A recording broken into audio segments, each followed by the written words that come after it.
Okay, welcome to Class 3 of our CSE 104. We're going to try to finish the whole seminar in 104. We left off talking about what might have happened during the flood in the days of Noah, how that moving water automatically separates particles by density. And we talked about underwater landslides called turbidity currents or runouts, and it's incredible how far they can go with those things. Moving water will separate things automatically based upon numerous different factors, based upon the animal's body density, complexity of the body shape, and things like that. All over the world, dinosaur bones are found. This is a real dinosaur bone right here, a toe bone, the second bone back in your toe. Yeah, bring them both up here, Eric. That'd be great. Okay. Fossils are found literally all over the world. It's just unbelievable how many dead animals there are still buried in the rock. Here's an ammonite, a good sized one. We'll have a small one here in a minute. And a stalactite. Been wanting to get that out here anyway. Yeah, that's good right there. In Vernal, Utah, not too far from the Colorado border, you can find Vernal, V-E-R-N-A-L on your map. There's a fossil graveyard. It's just incredible. A giant hill. The more they dig into the hill, the more dinosaur bones they find. I mean, tons and tons and tons of dinosaur bones all packed in. They call it a fossil graveyard.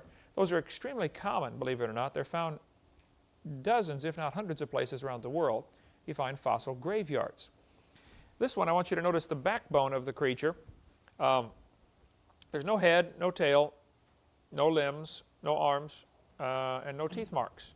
This creature rotted. He wasn't scavenged, wasn't torn apart by predators. In Wyoming, in 1934, they discovered a famous dinosaur discoverer on a ranch owned by Howard Baker Howe. Lived at the foot of Bighorn Mountains in Wyoming. The concentration of fossils was remarkable. They were piled like logs in a jam. And that is very frequently the way dinosaur bones are found, or fossils, period, are found, just packed into an area. There's a monument in Texas after the Texans lost at the Alamo. Actually, you know, if you lose 110 men and you kill about 1,000 of the enemy, I think you win, but they lost, okay? They lost at the Alamo. Santa Anna's army went marching across Texas, and the big Texas army caught them and defeated them very badly at the Battle of San Jacinto. There's a huge monument built there. If you ever go to Houston area, outside of Houston is the San Jacinto Monument. Go up and look at it real close. The entire monument is made out of huge blocks of stone. All of them are solid fossils. It's just giant blocks of stone the size of this desk, cut and smoothed out and put together to build this giant monument out of all fossil material like this. Millions, probably billions of fossils in that thing. In Belgium, back in 1878, remarkable concentration of iguanodon skeletons. Now the iguanodon, Eric, you'll need to know about this one. This was the first dinosaur found and put together. This was the one in 1809, before the word dinosaur was even made up. The first dinosaur reassembled in modern times was the iguanodon. It got the name because when they got the teeth, the dentist or the doctor who looked at these giant teeth that his wife had found, actually, he was in working on a patient, I think, and his wife is out there waiting in the buggy, and noticed some guys were digging a ditch to put in a drainage pipe or something, and they were digging through some fossils. And she said, "What are these?" They said, "We don't know. We find these things once in a while." Huge fossilized teeth. And they were, her husband, who's a doctor, said, "Well, these look exactly like the teeth of an iguana." So that's where the word iguanodon comes from. Orthodontist, works on your teeth, you know. So the first one ever put together, now they put it together seriously wrong. Okay, they made a lot of mistakes when they reassembled it. If you handed you a package of bones and said, "Here, put it together," well, the chances of getting it right, they blew it. But regardless, this was the first one. But they found so many iguanodon skeletons in this Belgian coal mine. It was 1,000 feet below ground, and they're digging through and found all these iguanodon skeletons. Remarkable part of it was they were extending through 100 feet of solid rock. So the deeper you dig, the more iguanodon skeletons you find for 100 feet. This fellow says, "Much to my surprise, the book documents literally hundreds, not just a handful, of well-exposed dinosaur track sites spread all over the world. These are dinosaur footprints." Eric, did you go to Dinosaur Valley State Park? Have you been to Texas? When you guys go to Texas in 2 weeks, oh, you're not going, that's right. I don't know if it's too far to drive, I think, for that one. you get to Dallas area, it's about 50 miles southwest of Dallas. There are about, I'm going to say, several hundred dinosaur footprints in the rock. If you get to Holyoke, Massachusetts, which is right just about dead center of Massachusetts, there's quite a few dinosaur footprints. There's a little sign about yay big, dinosaur tracks. You're driving down the highway and you stop and you walk down in the valley and there's dinosaur footprints all over in the solid rock. They find them in Connecticut. Literally, I would say hundreds of places around the world, dinosaur footprints are found in the rock. This fellow says, continuing here, tracks, trackways, nests, eggs, and coprolites, that's petrified dinosaur doo-doo, of the reptilian masters of the Mesozoic and are chronicled from all over the world. And the record is an impressive one, indeed in terms not only of abundance and geographic distribution, but also quality of preservation. Lockley and Gilbert report more than 400 dinosaur track sites in North and South America alone. And they especially note 12 large localities around the world that contain more than 1,000 individual tracks and or more than 100 different trackways. Now a trackway is a series of tracks in a row, right foot, left foot, right foot, left foot. More than 100 tracks in a row in a trackway. Robert Bloom, South African paleontologist, estimated there are 800,000 million skeletons of vertebrate animals, animals with backbones of vertebrate, in the Karoo Formation. This is in Africa. Just based on how many bones they find, they said, well, there's probably, we know how big this area is where we find these bones, there's probably 800,000 million. That's 800 billion animals. Now the skeptics have said, if each of these animals was the average size of a fox, the world would not be big enough to handle this many animals. You couldn't feed them. Skeptics use the Karoo Formation as evidence against creation. They'll say, see, there's too many people, too many animals there, they couldn't all live in one place. Well, now that's silly. First of all, the numbers, anytime somebody says, like Noah couldn't get all the animals on the ark, or all the animals couldn't survive to make the fossils we have in the Karoo Formation, they always start with the assumption using today's Earth's surface area. Keep in mind, today's Earth is 70% underwater. Right? That's not the way it was before the flood. Now it turns this way. So they will start off and say, oh, this is ice caps and this is desert and tundra. There's only about X number acres of livable land and 800 billion animals on those many acres. See, they'd be piled this deep. Yeah, look at the numbers you're multiplying is your problem. Okay, they're using today's livable land surface. If the Earth was totally habitable, which I suspect it was, since the Bible says there were green herb over all the earth, Genesis 1:30, for the animals to eat the green herb which is over all the earth, probably totally habitable. Never mentions oceans, just says there were seas, the waters were gathered together into one place. I don't think we have any way to tell what the earth used to be like before the flood. How much was land, how much was water, we'll find out when we get to heaven. I have a question. Sure. Wouldn't the footprints themselves be evidence of some kind of catastrophic event? Because people make footprints in the mud all the time. And the footprints in the mud disappear. Right. Right. They're not preserved.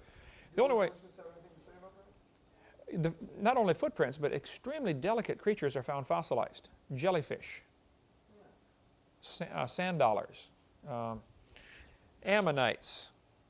This is a little creature. It rolls up, similar to a squid, but it's got a hard body. It can sometimes they're found straight, fossilized, but generally they're found curled up. And they get pretty big ones, like this one here.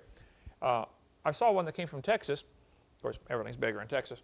But it would barely fit in the back of a pickup truck. Yeah, I saw that too. Yeah, remember we got our picture by that one, didn't we? That giant ammonite.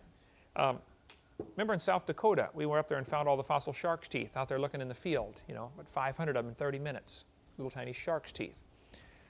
There's quite a few of them on the shelf over here in the museum we're getting started. But so what's the evolutionist explanation for things like that? well, delicate animals, delicate creatures, in order for them, fossilized worms are found. Here's a fossilized fish found in diatomaceous earth. Now, diatomaceous earth, of course, is the powdery stuff we showed you in the last class. It is excellent for preserving fossils. I mean, extreme detail is found preserved. You can see the little tiny ribs on the fish, the fins, the little scales. Here, why don't you pass that around, Daniel? It's already been broken once. Treat that carefully, if you would. You can see the detail found in that little thing. And those are extremely common. I mean, like trillions of them are found in certain places. It's unbelievable. There's probably two more inside that if we could split the shell open, or split the diatomaceous soil, probably some more inside. But it would just crumble, you know, you'd lose it. The evolutionist, I've never heard him talk much about that, but to the creationist it's very simple. During the flood, you would have some areas of enormous confusion and this earth being destroyed. Other areas would be pretty tranquil, just the mud flows in. Just if the ocean was extremely muddy, just the mud settling out would be perfect to fossilize creatures like that. For one thing, many of these fish that are found fossilized, all of the fins on their back are extended. They were scared stiff of something. This was something different was happening they'd never seen happen before. Something new, and they were terrified, and they died in positions of terror. Their gills would plug up very quickly if the oceans were muddy. And of course, this would not be every square inch of the earth. I mean, right now there's probably a storm going on somewhere, but it doesn't affect us here, right?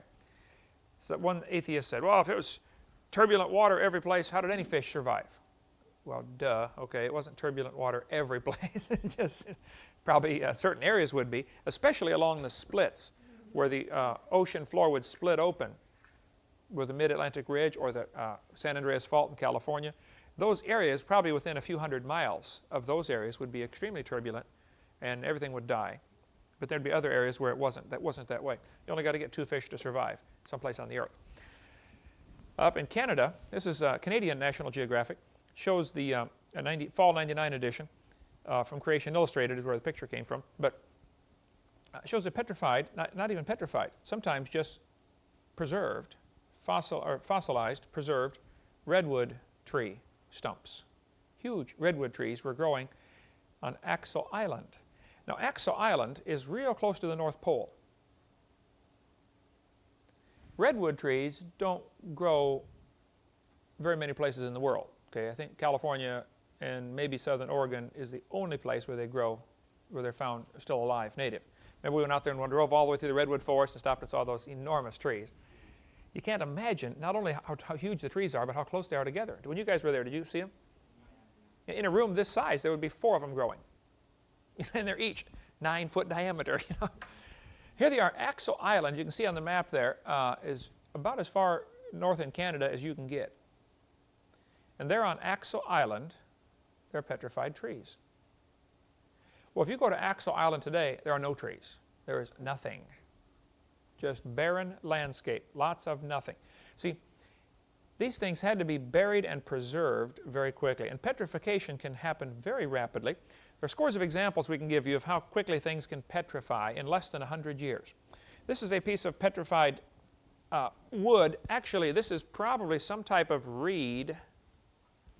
The textbooks often show dinosaurs, or the kids' dinosaur books will show them around these huge ferns, massive ferns. This is pretty heavy. I'll let you pass that around and look at it.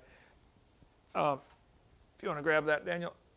There's no real ring structure to it, to this reed, but you can see on the surface that this thing has been slightly flattened. Notice it's wider than one direction.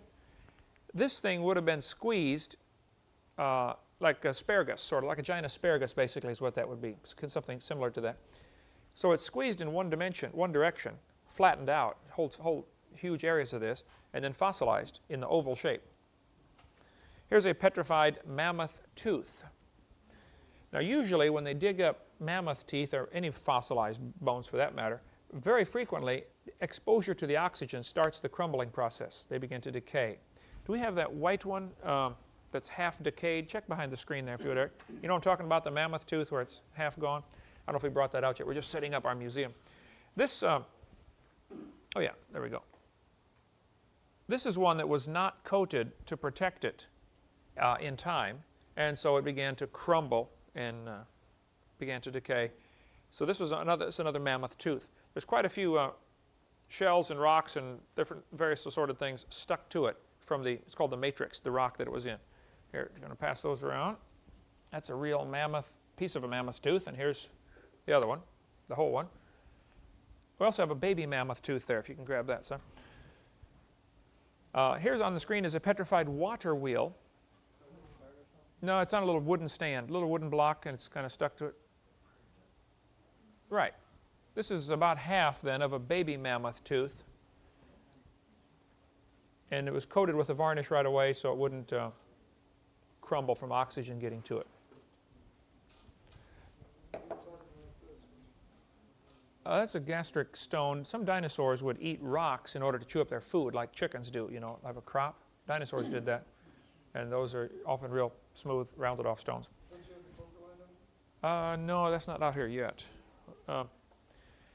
Here on the screen, if you can see that, is a piece of petrified wood. This is a piece of petrified wood I'm holding in my hand.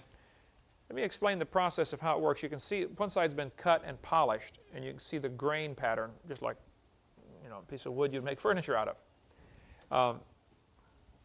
I believe this is palm wood. No, this has got a grain to it. I don't remember. The guy who gave it to me, I put a label on it. It's someplace on the shelf. I'll have to get that, what type of wood it is. But basically, if you look at a piece of wood under the microscope, each fiber of wood is made of millions of wood cells end to end, which plant cells have a hard shell, hard outer cell coating, and then the membrane inside. Animal cells only have a membrane, and the plant cells have a cell wall. Well, when it dies, the inside is going to rot and disappear. The fluid's going to drain out, leaving behind, like a piece of wood, when they dry it out, is, here's a piece of wood here.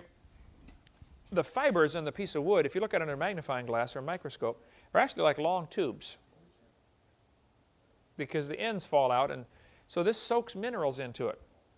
Whatever you bury the wood in, it's going to absorb those particular minerals. If it's buried in iron-rich water or mud, it may take an iron texture to it. I've got petrified wood around here. I got all kinds of petrified wood. I should have got some of that out on the shelf, but I just got one piece. This is a piece of petrified wood, though, that's been chopped on. There are chop marks. Somebody was chopping this with a hatchet. I would assume before it petrified. And here it is, a piece of petrified firewood. Glenn French up in New York called me and said, Brother Hovind, I watched your seminar tapes, and he said, I have a pile of firewood in my backyard, or I think it was in his backyard, near his home. He said it was cut in the 1930s. You can still see the chainsaw marks, and it's all petrified. I think one of his neighbors had it, because when I called him a few months ago to say, man, I want a piece of that, we finally got our museum available, you know, to put stuff in. He said, it's all gone. Petrified firewood. I held a piece in my hand, though. A guy gave me a piece of petrified wood and said, Brother Hovind, what is this? I said, that's petrified wood. He said, look at it close. I said, it's still petrified wood. He said, look at the ends of it. And when I looked at the end of it, you could see it had been chopped with a hatchet. You could see the chop marks from the axe on a piece of solid petrified wood. I held it in my hand. I offered to buy it off him. He wouldn't sell it. I don't know where it is now. Here's this I found out just yesterday. This is actually mummified, not petrified. A mummified dog in a tree. They brought this big log to a sawmill in Georgia, in Rome, Georgia. American Forests magazine carried the article. If you can find me the original article, I'd love to get a picture of it. All I know is it's one of the past issues. I have no idea even what year, and it's on page 64. So if anybody watching this tape can get a hold of the American Forest magazine, please send it to me.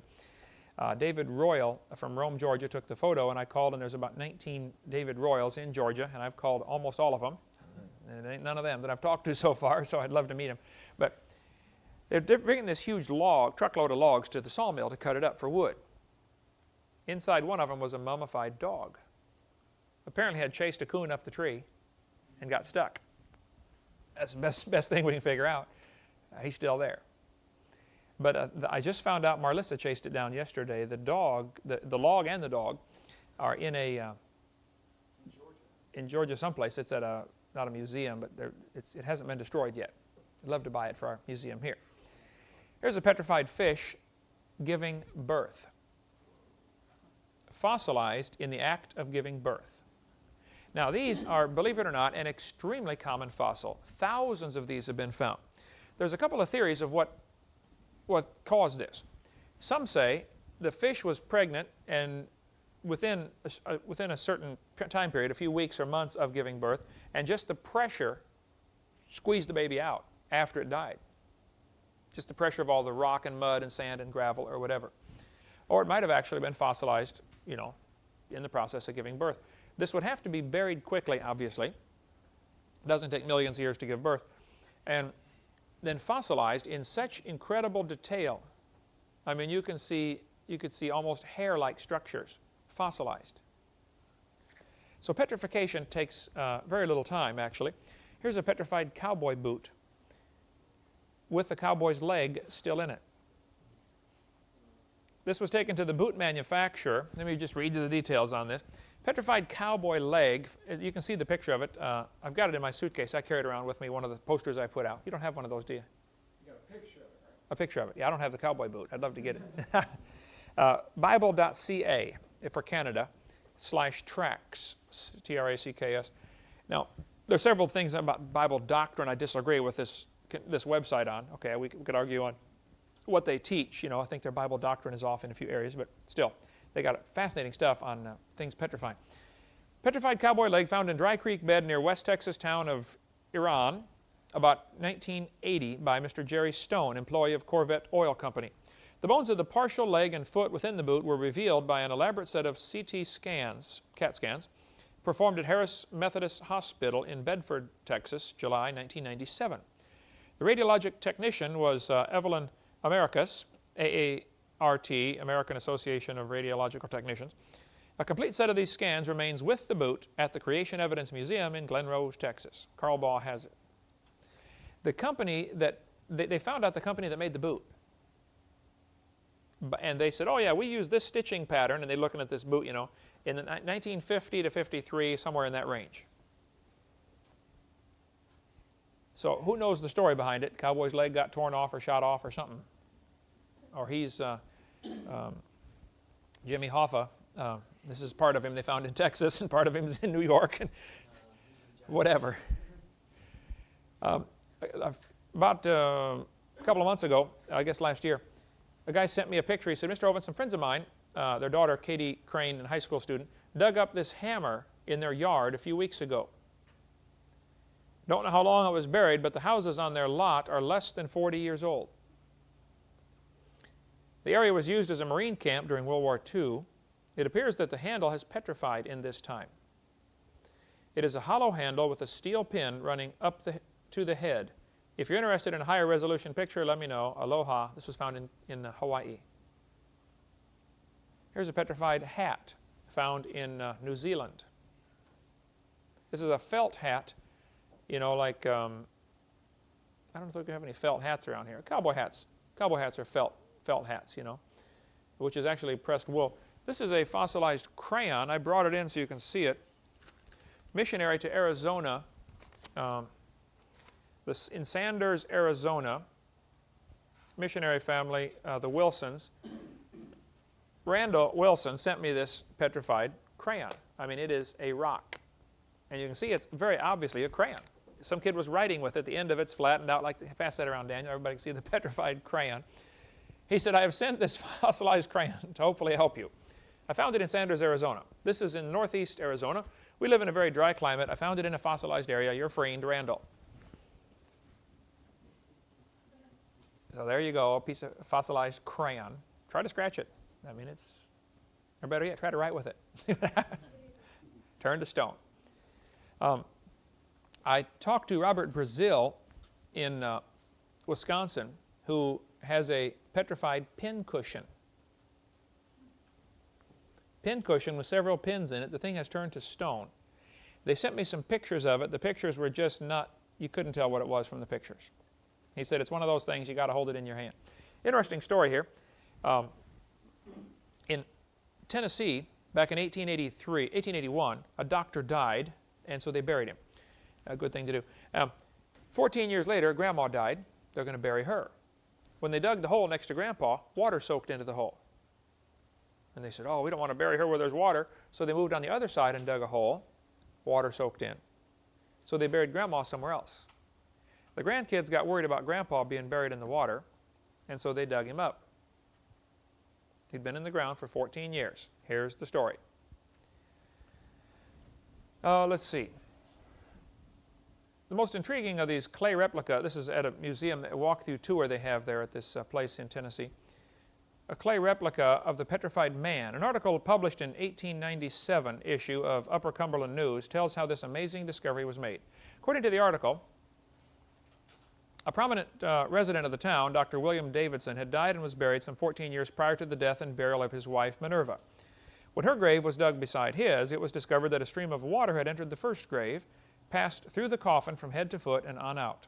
The occupant of the coffin had been turned to stone, presumably as a result of the continual flow of water and perhaps the minerals in it over such a long period of time. The wife was buried in another location, and the husband's body was removed from its watery grave and reburied beside her.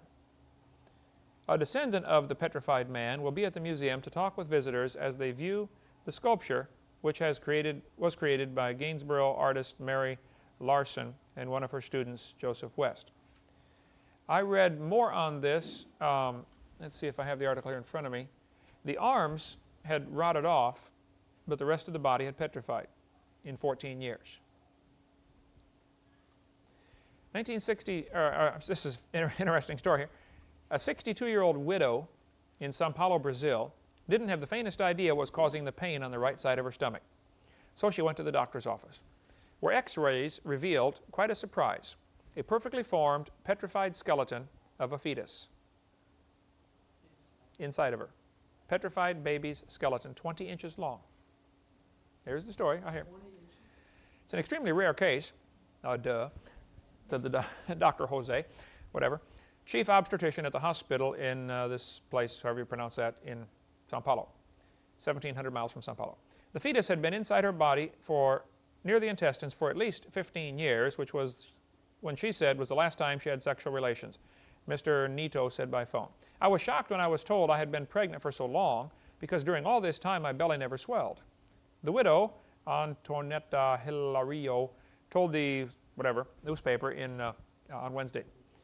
The doctor did not know exactly how old the 20-inch long fetus was when it died, nor its sex.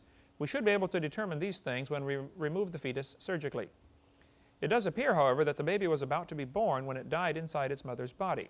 No date has been set for surgery. Petrified fetus inside the mother.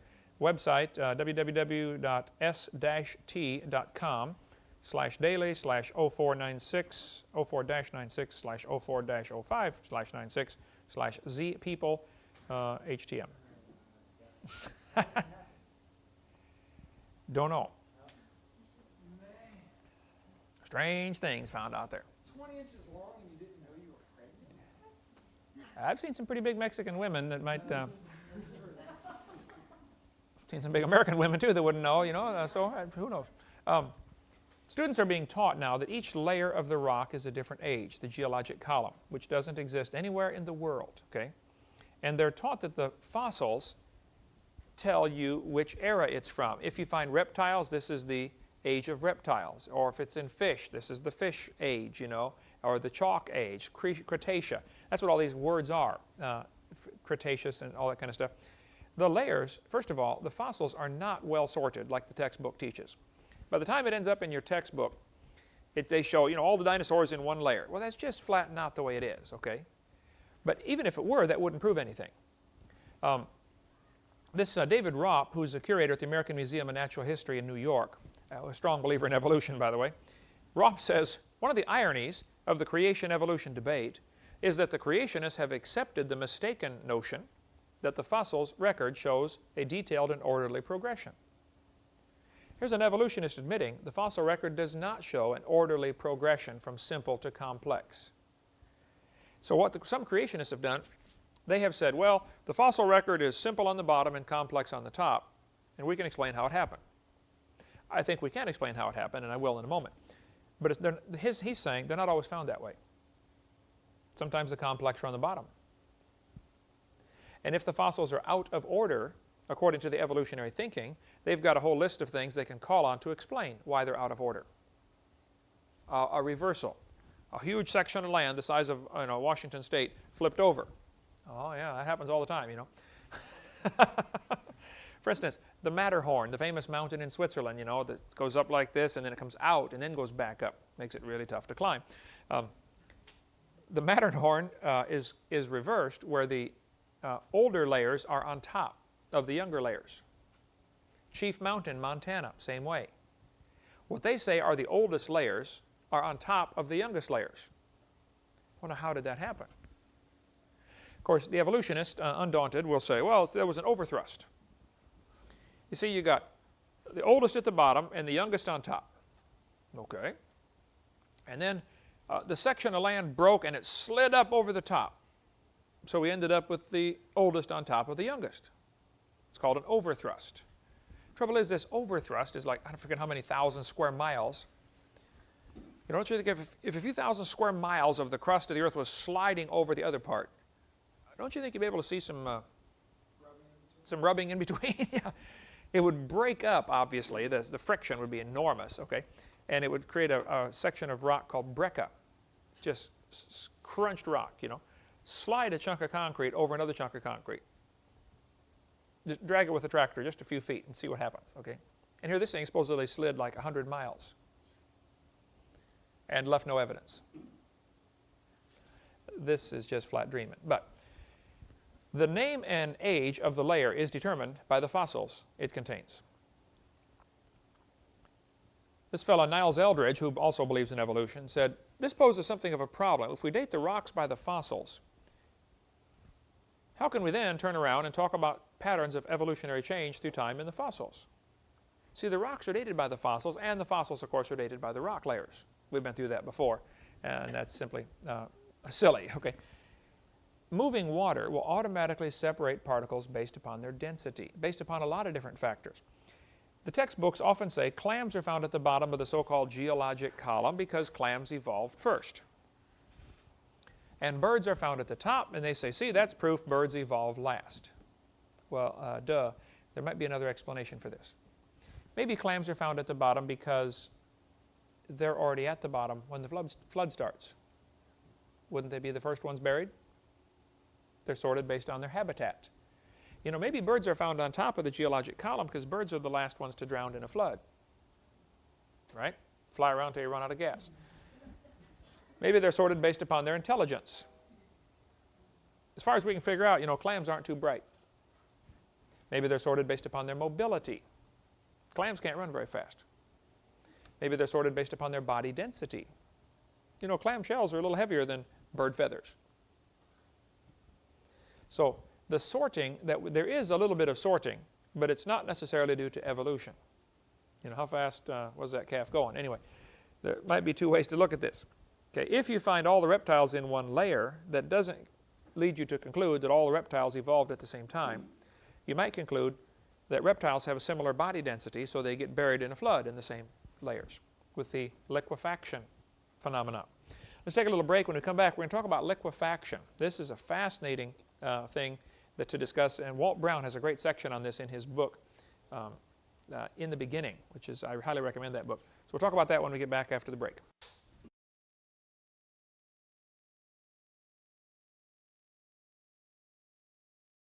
Continue now talking about what would happen during the flood. Liquefaction is an interesting process. If you go out to the beach, walk out into the surf where the water is about 2 or 3 feet deep, and just stand there. Don't move a muscle. You notice a very interesting phenomena will happen over about the next 10 minutes. As the wave comes in, the high part of the wave obviously is heavier than the low part of the wave. There's more water there. So the high part of the wave will exert more pressure, squeezing water down into the sand underneath. Then, as the low part comes by, the pressure is relieved, and the water begins to squirt up out of the sand. Water is not real compressible, neither is sand, but there's enough compression there between the difference of the weights of the water that there's a pressing and a releasing of the pressure on the sand every time a wave goes by. If you just stand there and don't move a muscle, sand grains will come hopping up off the bottom and land on top of your feet. 10 minutes later, you're ankle deep, covered up in sand, and you have not moved. That process is called liquefaction. The liquefaction takes place by the pressing and the relieving of the pressure. Okay, during the flood, if the earth were totally covered by water, totally covered, liquefaction would be enormous because not only do you have relatively soft sediments that are just settling out, they haven't turned to stone yet. You know, you'd have thousands of feet of sediment all over the world. You'd also have a tidal change. See, the moon is pulling on the earth, and this creates a bulge in the earth called the tide, the high tide. The problem is the tide just gets going, and all of a sudden it runs into something. America, Africa, Asia, or something, okay? It runs into some land, and this messes everything up. That's why the Gulf of Mexico does not have real good tidal change. Anybody know what it is? Is it about a half a foot? No, I think we have a total swing about 2 feet from... Total swing, 2 feet. Okay. I was up and preached at a church, and Eric, you were up there at the Bay of Fundy in Nova Scotia, Canada.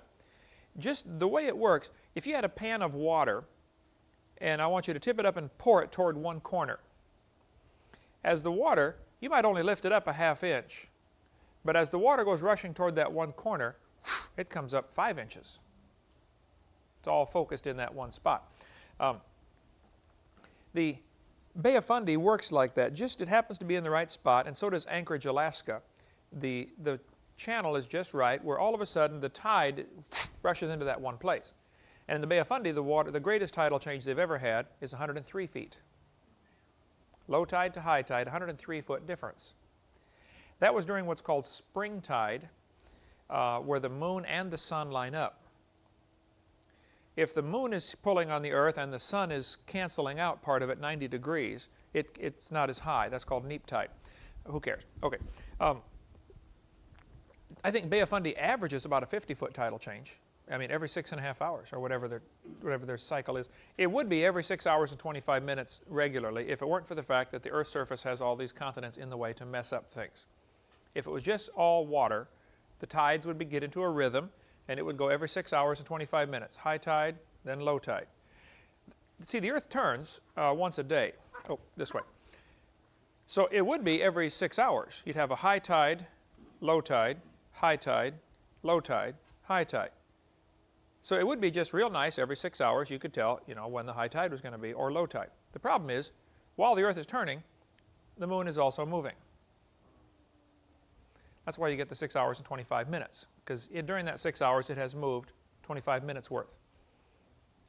Now, who cares? Okay, well, if the Earth were liquid, covered, without any continents to stop the tides, they would quickly become harmonic. If you know in music how you can pluck one string and it makes other strings vibrate. That's called, the harmonics is, certain strings sound good together. You know, C, E, and F sound good together, C major chord. Other strings don't sound good together. They don't vibrate well together. Those are the ones that I play. The harmonics of the tide would be, you would have about a 200-foot tidal change if the Earth were simply covered with water. The reason we only get a 2-foot tidal change in the Gulf of Mexico and a 100-foot tidal change in Bay of Fundy is because of the shape of the Earth's surface. So if you smooth it all out, which you'd have during the flood, liquid-covered Earth, even then, though some places are deeper than other. The Bible says the water was, 15 cubits. We assume that to be about 22 feet above the tallest mountain. It's interesting. The ark was 30 cubits high. And that's half the draft of the ark. The draft is called how much, goes underwater of a boat. You take an aircraft carrier, it might be 150 feet up out of the water, and only how much in the water? 1/3? Yeah, 1/3 of it's underwater. That's the draft. So it was safe where you could not drag bottom anywhere as long as you're in the ark. You couldn't hit a mountain. So you get a 200-foot tidal change, you get an enormous liquefaction problem. This is going to squeeze and release the pressure and squeeze and release the pressure every 6.5 hours for, well, Noah was in the ark for 13 months. We can assume the Earth was probably covered with water continuously for at least a few of those months. It may have taken 6 months to kill everybody. They probably found a way to escape or build a homemade raft real quick, but, after a few months you run out of food, other factors begin to enter in, and you start to die off. So I suspect it probably took 6 months to kill everybody during the flood. And then it took another several months for the water to go down, and for the continent to become stabilized, and we'll get into more of that later. Here's Walt Brown's book in the beginning showing some sand, what happens during liquefaction.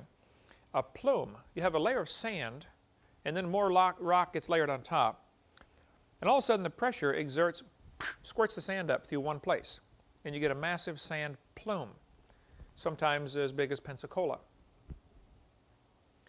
The rest of the rock's going to erode away, leaving behind this sand plume like Ayers Rock in Australia, which is probably a sand plume. You know, that huge red rock out in the middle of the desert. It's a big thing sticking up. He thinks that's probably a sand plume from the flood. I think he's probably right. Okay, Genesis chapter 7. The Bible says, the waters prevailed exceedingly upon the earth, and all the high hills that run to the whole heaven were covered. Now, Hugh Ross tells people it's just a local flood in the days of Noah. If all the high hills are covered, that's not a local flood. Right? Looks to me like a worldwide flood. The Bible says 15 cubits upward did the waters prevail, and the mountains were covered. This is not a local flood. This is a worldwide flood. So where did all that water go? Well, in Genesis chapter 8, verse 1, it says, God remembered Noah and every living thing and all the cattle that was with him in the ark, and God made a wind to pass over the earth, and the waters assuaged. That word assuaged is a very interesting Old English word. We don't use it much anymore, but it means to sink down. The water did not run off. The water assuaged. This is different. In the New International Version, NIV, they say, but God remembered Noah and all the wild animals. Now they added that, okay? There's no place the Bible says they were wild. Quite the opposite, actually. The Bible teaches they were not afraid of man until after the flood. But see, in order to get a copyright on a book, you have to make a certain percentage, a certain number of changes, or they won't give you a copyright because you're basically writing the same book. So that's why they added all sorts of things and took all sorts, just to make it different, so they could get a copyright on it. See, the King James, of course, is not copyrighted. So they were not wild animals, because this conflicts with other scripture, which says, you know, they were not afraid of man until after the flood was over. Genesis chapter 9. We'll get to that later on. Okay. Then it says here in the NIV, the waters receded. Now, this is a mistake. The water did not recede. The water sank down. It dropped straight down. If we filled this building 5 feet deep in water, Bill would be excited, because his office is right there. But if we did. And then a section of the floor caved in. Just dropped down, called a sinkhole. You know, anybody ever seen a sinkhole where like the roof of a cave just falls in? That happens all the time. There was a big one in Winter Park down near Orlando. If you ever get down there, Eric, be sure to go to the place where the massive sinkhole was, which is from Orlando. I think you go slightly north and mostly west. Winter Park. A section of a neighborhood caved in and sank down about 40 feet. Took several houses with it. Just dropped, underground cave collapsed. Sometimes this happens where these underground caves are full of water. So they help support, they don't, until people move in and start drilling wells and pumping this water out. Now all of a sudden, crunch, everything falls down because the roof of the cave won't support it anymore. Who cares? That's called a sinkhole. You can study that. It's called karst topography when you get into that in earth science class. So the waters actually assuaged. They dropped down. Something happened to the crust of the earth to cause this water to run off in the flood. If you read Psalm 104, it tells us about this. It says, who laid the foundations of the earth that it should not be removed forever? Thou coverest it with the deep, as with a garment. So this is obviously talking about the flood in the days of Noah. Psalm 104 is. Then it says, the waters stood above the mountains. And again, if the water is above the mountains, this is not a local flood. This is going to go on the other side of the mountains, obviously. So according to the Hovind theory, during the last few months of the flood, the unstable plates of the earth, which has now been fractured, here's the earth, the crust of the earth, all busted up like an eggshell. Some places are going to sink down. Other places are going to lift up, like a waterbed. You push down one place, someplace else comes up. So these plates are going to shift. Thin spots sink down to become oceans. Thicker spots lift up to become mountains. It's real simple. The runoff of the water is going to cause huge erosion canyons in a hurry. The Bible says in Psalm 104, verse 7, at thy rebuke they fled. Now the they is referring back to the waters earlier in this verse. The waters fled. At the voice of thy thunder, they hasted away. They hurried away. If you have water that is hurrying away, you have erosion. Rapidly moving water can cut through a lot of things. Eric, go back here and grab, I hate to have you keep doing this, but I'm tied in with my cord here. The dinosaur made out of steel, you know, the closest one to me over here, bottom shelf. Yeah. Hand that to me if you would. A guy sent me this years ago, made out of 1/4-inch plate steel. He said, Brother Hovind, I work in a welding shop and I made this for your museum. Oh, he's got his footy things on here. I looked at it, I said, man, how did you cut that so smooth? He said, oh, we cut it with water. Like 50,000 pounds per square inch or something, you know, but they squirt water on it real hard and it cuts through the steel extremely smooth. Cut with water. It's not quite, yeah, it's probably 3/16. Pretty thick. Probably, what, 20 pounds maybe. You wouldn't want to do that with a hacksaw. No, hacksaw would take a while, wouldn't it? So rapidly moving water can just do an awful lot of damage. The other thing you get with rapidly moving water, it picks up a lot of debris. Pretty soon it's not just water anymore. Now it's a slurry of rocks, tree stumps, logs, boulders, and liquid sandpaper. So what they'll do when they drill a well, they will use drilling mud. Not just the drill bits drilling the well, the drilling mud is abrasive. They mix special mixture called drilling mud that they pump down, and they try to get just the right weight, because you can add certain minerals to it and make your water heavier than if you had other minerals. So there's a real science to the drilling mud. You know, what are you going to put in this well? Because you got to have just the right pressure to go down, eat the rock away, and push the debris up through the hole. Because you got a drill bit, say this big, and a pipe this big, which you're pumping water down through. So while they're drilling, this drilling mud's going down and pushing everything up the outside. Because if you're drilling, the stuff's got to come up. And those are called the tailings. Who cares? Okay. Psalm 104, verse 8. They go up by the mountains. They go down by the valleys. Now this is an Old English phrase, and many Bibles right here will have a reference note at the bottom to explain what this means. This is not the way we would say it today in modern 21st century English. They go up by the mountains, they go down by the valleys. The phrase that they have in the footnote at the bottom, the more modern way to say this is, the mountains rose, the valleys sank down. So what apparently is happening here in Psalm 104, verse 8, the mountains are actually lifting up, and the valleys are actually sinking down. If we filled this room 5 feet deep in water, the whole building, and picked up that end of the building with the forklift, what would happen to the water? Go this way, right? Until it runs into something it can't move.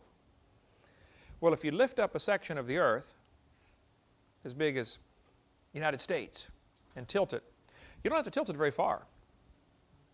Tilt it 100 feet in 2,000 miles. That's all it takes. Water's going to start running. Water seeks the lowest level, period. The crust...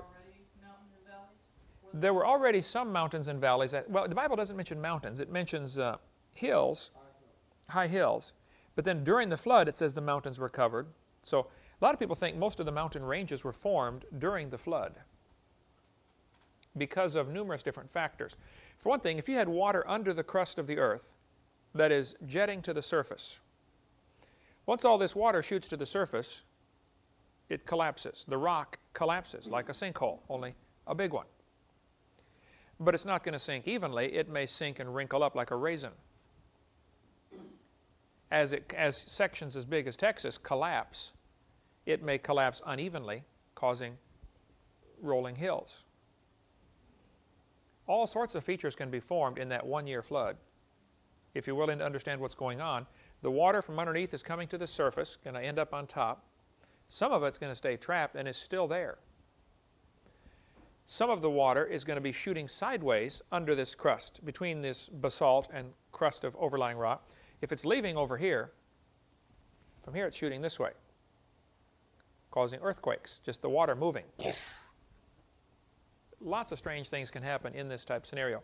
But it's very interesting. When they study the thickness of the Earth's crust, and of course they've never drilled through it. Nobody's ever drilled through the crust of the Earth. The deepest hole they ever drilled was Project Moho. If you look on the far left over there, you can see Moho, M-O-H-O, named after some guy named Moho Ravisic. I'd have picked somebody else to name it after, but he said there has to be a place where the crust turns to liquid. It's hotter and hotter. The deeper you go, the hotter it gets. Eventually, you get deep enough, the rock is going to melt. At some point, it changes from solid to liquid. That point is called the Moho-Ravisic discontinuity. Why does this say the continental crust is lighter than the ocean crust? It's thicker but lighter? It's 30 miles thick. It's a different type of rock or different density, is what this textbook says. I had in California, no, where was I? Yes, in California, when I was teaching school, somebody brought me a piece of gorgeous rock. I said, what is this? And one side was polished real smooth. It was a broken piece, but it was like yay big and smooth, slick on one side and polished. Real, I'd never seen anything like it. Sort of like granite, only it had blues and other colors in it I'd never seen in a rock before like that. And they said, oh, this kid said, my dad works for a company that goes out to in the Pacific Ocean. And they've got this big machine that blows the sediments away down to the solid rock. And then they cut out slabs of rock on the bottom of the ocean. And they bring it up and slab it up to make countertops. And super rich gazillionaires will make kitchen countertops so they can say, my countertop came from the bottom of the Pacific Ocean. Ha ha, where'd yours come from? Home Depot? And they actually make rock out of the countertops and marble floors, or kitchen floors or whatever. Anyway, the kid gave me a broken piece of it that they had. It was just gorgeous. Something is different about it. Oceanic crust is definitely different than continental crust. It's certainly thinner. The way they tell the thickness of the crust, you can tap on something and kind of tell how thick it is by the sound it makes. Well, when earthquakes are happening, they send out a solid wave. Actually, if we had a steel rod across this room and I tapped on one end, if your head was up against the rod, you would feel it almost instantly, but you would hear it a second later. The sound wave gets there slower than the movement of the steel would. Same thing when you're banging on a railroad track. Get somebody a mile away, put your ear to it, they're a mile away, bang on the track, you hear it instantly through the rail.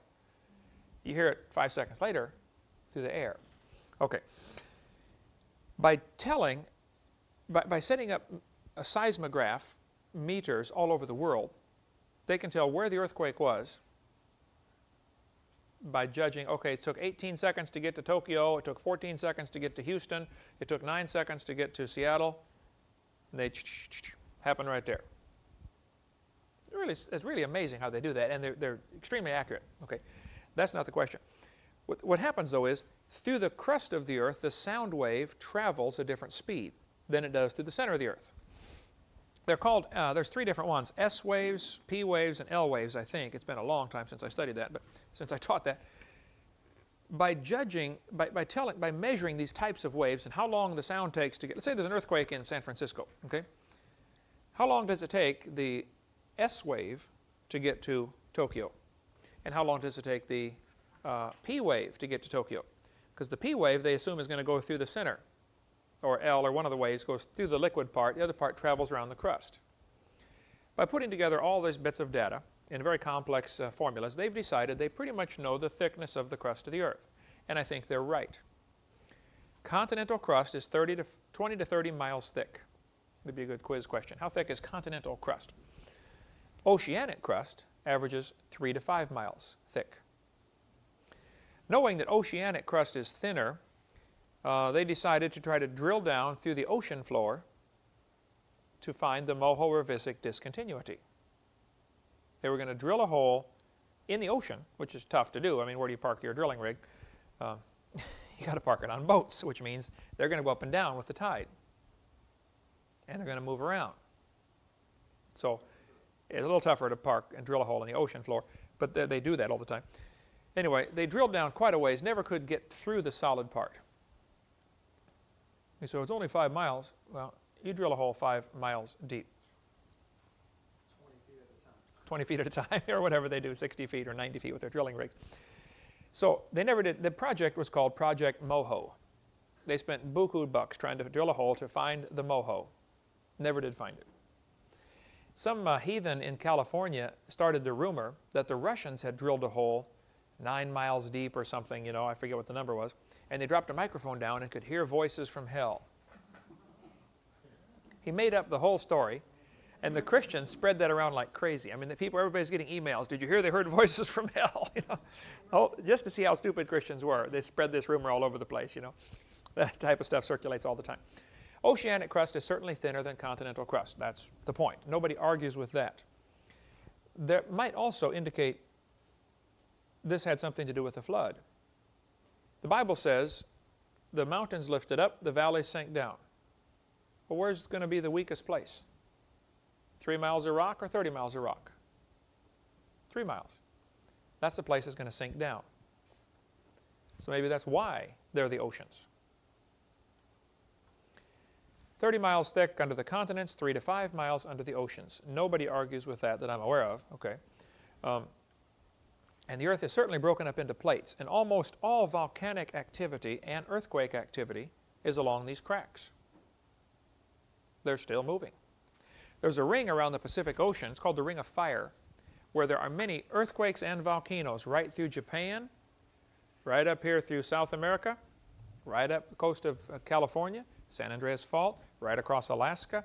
This is one of the major, they think the whole Pacific plate, this whole plate is turning. And that's pretty obvious that it is turning, because if you go visit some place where they put up a fence or a wall or poured a highway, you know, you'll see the highway is offset, or the fence is offset, or whatever, you know. There's all sorts of real direct evidence, yes, these plates are moving. Now the question is, how long has it been going on? The Christian who believes the Bible says, oh, this has been going on since the flood. 4,400 years ago, that's when this all started. And the plates are still moving, no big deal. Thin spots would sink down, thicker places would lift up in response, which exaggerates the problem even worse. Now the water's going to run off faster.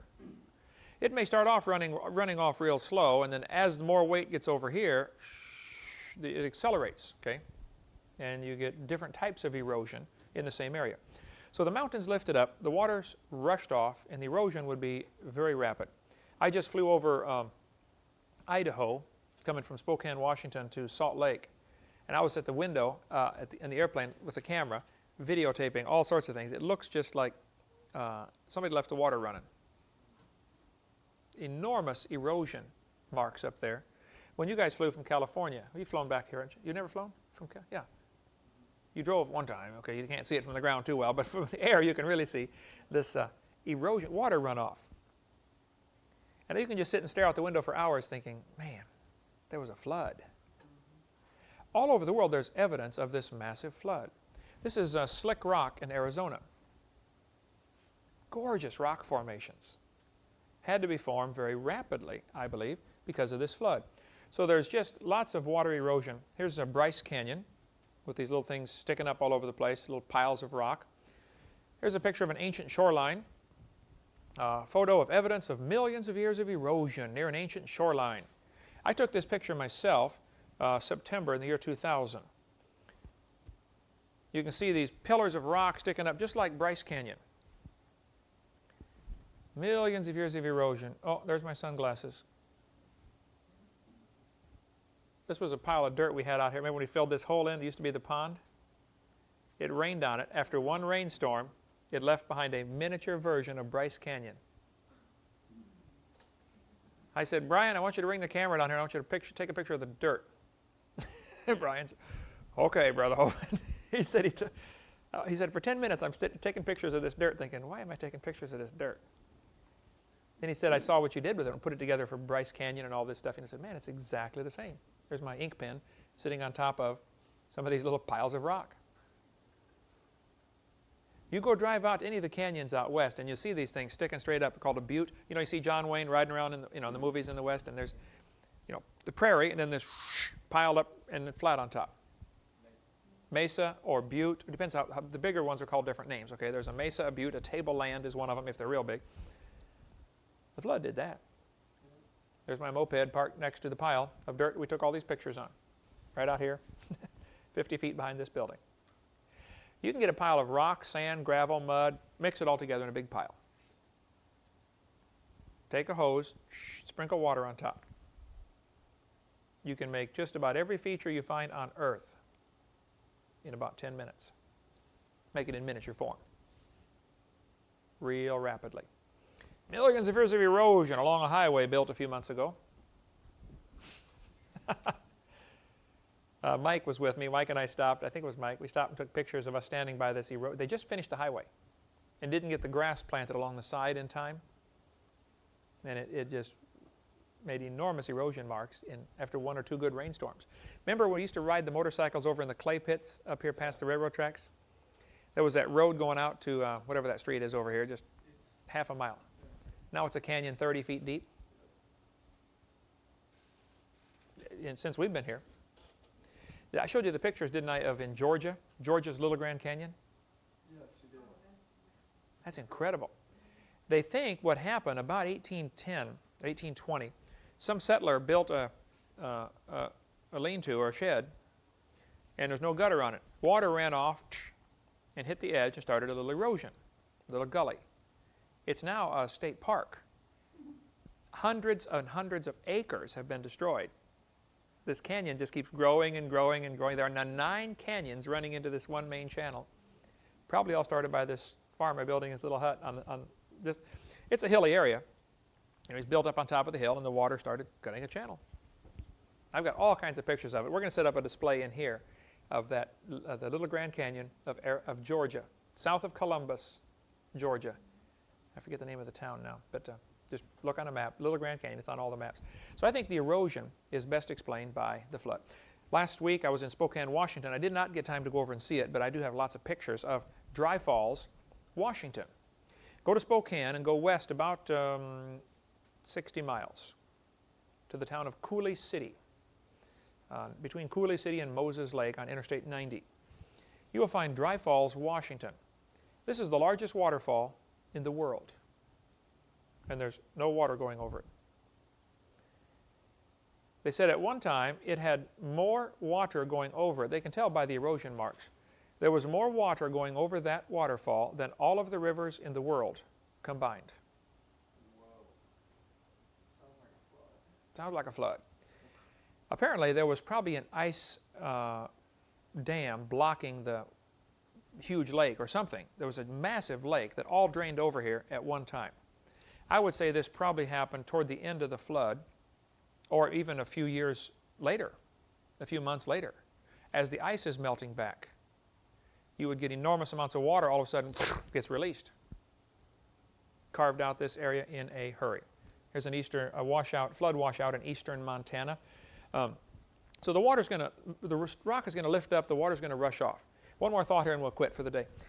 Most mountain ranges you see around the world follow the coastlines. You look at the Rocky Mountains, right here, parallel with the North Pacific. You look at the Andes Mountains in South America, right along the coastline of the South Pacific. Interesting. The Appalachian Mountains, you went to Tennessee Temple, Chattanooga, Tennessee, part of the Appalachian Range, runs right up the East Coast, parallel with the Atlantic Ocean. It's almost as if the mountain ranges and the oceans were formed because of the same thing and at the same time. If a section of the earth would lift up to make the Appalachians, someplace else is going to drop down, become part of the Atlantic Ocean. Off the coast of California is the Pacific Trench. You walk out, here in Florida, you can walk out on the beach for a mile before it gets over your head. California, how far do you walk out before it's over your head? About 40 feet, yeah. Go out about 1 mile and drop a string with a rock on it down, see how deep it is. Real deep. Go out about 10 miles and drop a string down. It's unreal. It's lots deeper. There's a trench out there. Okay. who cares? All over the earth we find these bent rock layers. You don't bend rocks very far. They break. But these this one is in West Virginia. You can see the interstate highway was cut across here. This photograph taken showing this huge layers of rock are bent over interstate, whatever that is, going up through West Virginia. Well, they had to bend while they were soft, my humble opinion. If they were bent while they were hard, there would be cracks in the rock which do not exist. If I took 50 layers of clay and bent them and then baked it, no problem. It would hold that shape. But if I took 50 layers of clay and baked it and then bent it, it wouldn't bend. Well, I could shatter it, but there'd be cracks, but they're not there. So here they are telling the kids each of these layers is a different age. Well, then the bottom one's going to be hard before the next one gets on top. Bent rock layers are proof positive the layers were formed quickly and bent before any of them had time to harden. Is that an actual picture? That's an actual picture in San Juan Capistrano, California. Where was that from you guys when you lived out there? San Juan? Southern California. That's right. I preached in Temecula. It's not too far from there. Okay. As the rock layers are bending, as the mountains are lifting up, this is going to exert pressure. Now, if you take limestone and squeeze it real hard, it changes to marble. Different types of stone. There are 3 types of stone or rock in the world, not counting fossils. Okay, there is sedimentary rock, which is sediment that settled out. There is metamorphic rock. Metamorphic means it's been changed by heat and pressure. You get pressure and heat, it'll change it to something else. Marble, used for tombstones and...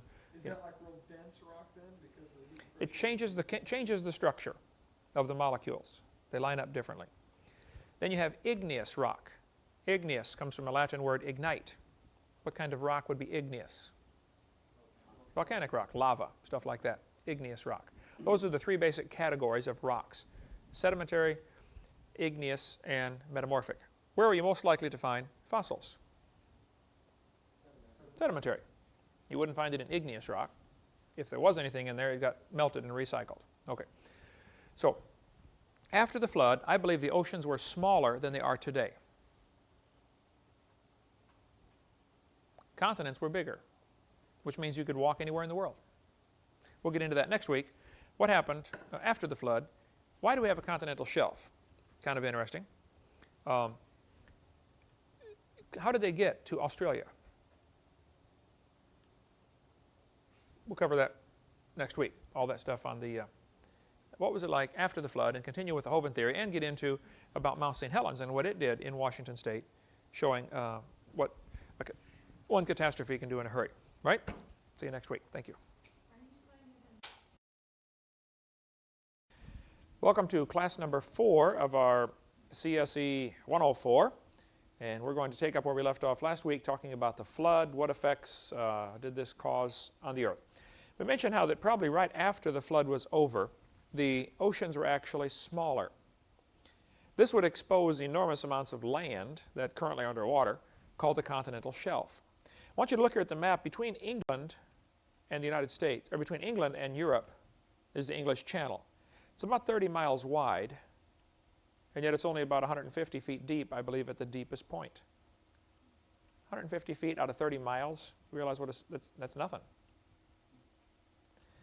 So we sometimes look at the maps and say, wow, that's blue, therefore that's water. Yeah, that might be true, but that doesn't mean it's very deep water. Sometimes it's very, very shallow. In between Alaska and Russia here, you can see underwater land bridge that's just absolutely enormous. And all you'd have to do is freeze a bunch of the water and stick it on the poles as huge ice caps. If the ice caps were larger, the oceans would be smaller, obviously. If the oceans are smaller, then the land masses are not only bigger, they're all connected. This shows where the land bridge would be if the ocean levels were lower a little bit. So we have 2 parts to the ocean, basically, or it depends how you want to count it, but we have the continental shelf, then we have the continental rise, and then the deep part called the abyss. Florida was probably about 1,000 miles wide, If you lowered the water just a few hundred feet, you could almost walk to Cuba. And then from Cuba, you can hop over the creek and go to Mexico. And that ditch between Cuba and Florida may have not existed at all. Let's suppose the oceans were lower after the flood. The Atlantic Ocean is filled in, but the Gulf of Mexico may be totally dry. It may be just a low place. Once the water gets high enough to go over the top, then it'll erode that canyon. So the ditch between Florida and Cuba may actually be an eroded canyon, underwater canyon. There are some enormous canyons. Look up where Boston is and go south to New York and look out into the water. You see some huge canyons. The Hudson Canyon. Can you see that on the map there? There are underwater canyons that are enormous. Well, how did the Hudson River cause that? If the beach line, though, was out a few hundred miles, then the Hudson River would be flowing way out there.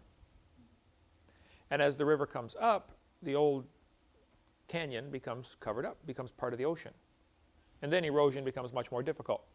The Gulf of Mexico is probably real tiny right after the flood. This would be my theory, that the oceans filled in, and the reason we have a continental shelf is because of the ice caps melting back, which we'll get into in a minute. So you can see where New Orleans is there. South of there, you can see the Gulf of Mexico has what's called the Mississippi Cone. There's enormous amounts of mud being washed out there all the time, about 80,000 tons an hour washing into the Gulf of Mexico from the Mississippi River. Well, of course, we covered in seminar part 1 how that this is an indication that the Earth is not billions of years old, because the Gulf of Mexico would have been full of mud. If you ask evolutionists, you know, they'll say, well, there was an ice age 35,000 years ago, and there was another one 100,000 years ago, and they've got like 6 or 8 ice ages. They argue about the number. Ask them, how do you know there was an ice age 80,000 years ago and 30,000 years ago? How did you pick these numbers? They picked those numbers from factors like this. For instance, the erosion rate of Niagara Falls caused them to pick the number for, 30,000 years ago for an ice age. And the filling in of the Gulf of Mexico would cause them to pick the number to say, oh, well, that was because 100,000 years ago there was another ice age. That's why they're getting those numbers, is from these features. When I was in Fairhope, Alabama, which is right on the Pensacola side of Mobile Bay, I asked some of the folks there, I said, how deep is the bay out there? Because there were some people out there going out in boats. They said, well, about the deepest place is about 7 feet. I mean, all the way across that huge body of water, 7 feet deep, this deep. When they have a hurricane, 2 things happen in a hurricane. There can be a tidal surge where the wind is blowing one direction so much it pushes the whole water pushes up. If we got a big pan of water and blew real hard on one end, we could blow all the water up and make it sloped just from the air pressure. Hurricanes do that. They push water in. It can come up 15 feet or 30 feet even in a tidal surge. But before that happens, if the wind is blowing offshore, you have the opposite effect. There have been several times when Mobile Bay was empty. There was no water in it. Got to figure what they call it. It's not a tidal surge. It's the opposite of a tidal surge, but there's probably a name for it. Same thing with Pensacola Bay. Very, very shallow. Lake Okeechobee down in South Florida. You can see that dot, that huge blue dot there in the central part of South Florida. It's only 6 feet deep. Giant lake. Very, very shallow. So it's a little deceptive to look at maps and say, because it's blue, it's water, therefore it's all the same. No, they're definitely not all the same. So why do we have a continental shelf? How did the oceans fill in? Where did all this extra water come from? We're going to cover that here tonight on more about this flood in what I call the Hovind theory, so nobody else has to take the blame for this. The ice caps would be huge for several hundred years right after the flood. Then they would slowly melt back. There have been cases where they've seen icebergs, break off, then float around for 5 years before they melt. There's been serious consideration of getting icebergs and dragging them down to water Sahara Desert. The problem is the cost of dragging it down there. Take an awfully big boat and a whole crew of guys and a lot of gasoline, and it's just not worth it. It's cheaper to go raise your crops somewhere else currently. But if the price of food quadrupled, people might look at that a little more seriously. Well, now it's feasible to do. The flood is right here on this timeline. Noah's son Shem, born about 100 years before the flood. After the flood, had a son named and he named him Arphaxad. Arphaxad begat Selah. Selah begat Eber. Notice all of these guys are living over 400 years. Then you get to Peleg, and he only lives 239. What happened in the days of Peleg anyway? Something changed on the earth. So, here's my theory. During the last few months of the flood, the unstable plates of the earth, which had been fractured, would shift. I mean, if the earth's crust was cracked up like an eggshell, and these pieces are floating around, someplace tilts up or tilts down or slips up and down, if the thin spots sank down, the water would rush down to fill in the hole, causing Grand Canyon in a few hours on the way, or a few weeks at the most. And also, the other part that lifted up would become the mountain range. Thin spots sink down, other places lift up, like a water bed. You push down somewhere, someplace else goes up, or a water balloon. The runoff would cause huge canyons in a hurry. The earth today is almost perfectly smooth for its size. The earth, they say, the biggest mountain we know of is Mount Everest, 5 miles tall. Well, on an 8,000-mile Earth, that's 0.0625%. Cue balls have bumps bigger than that. If you shrank the Earth down to the size of a cue ball, it would be smoother and rounder than the cue ball. Even though Earth has these giant mountains, they're insignificant compared to the size of the Earth. At this distance, you can't even find Mount Everest or the Rocky Mountains. You couldn't find them.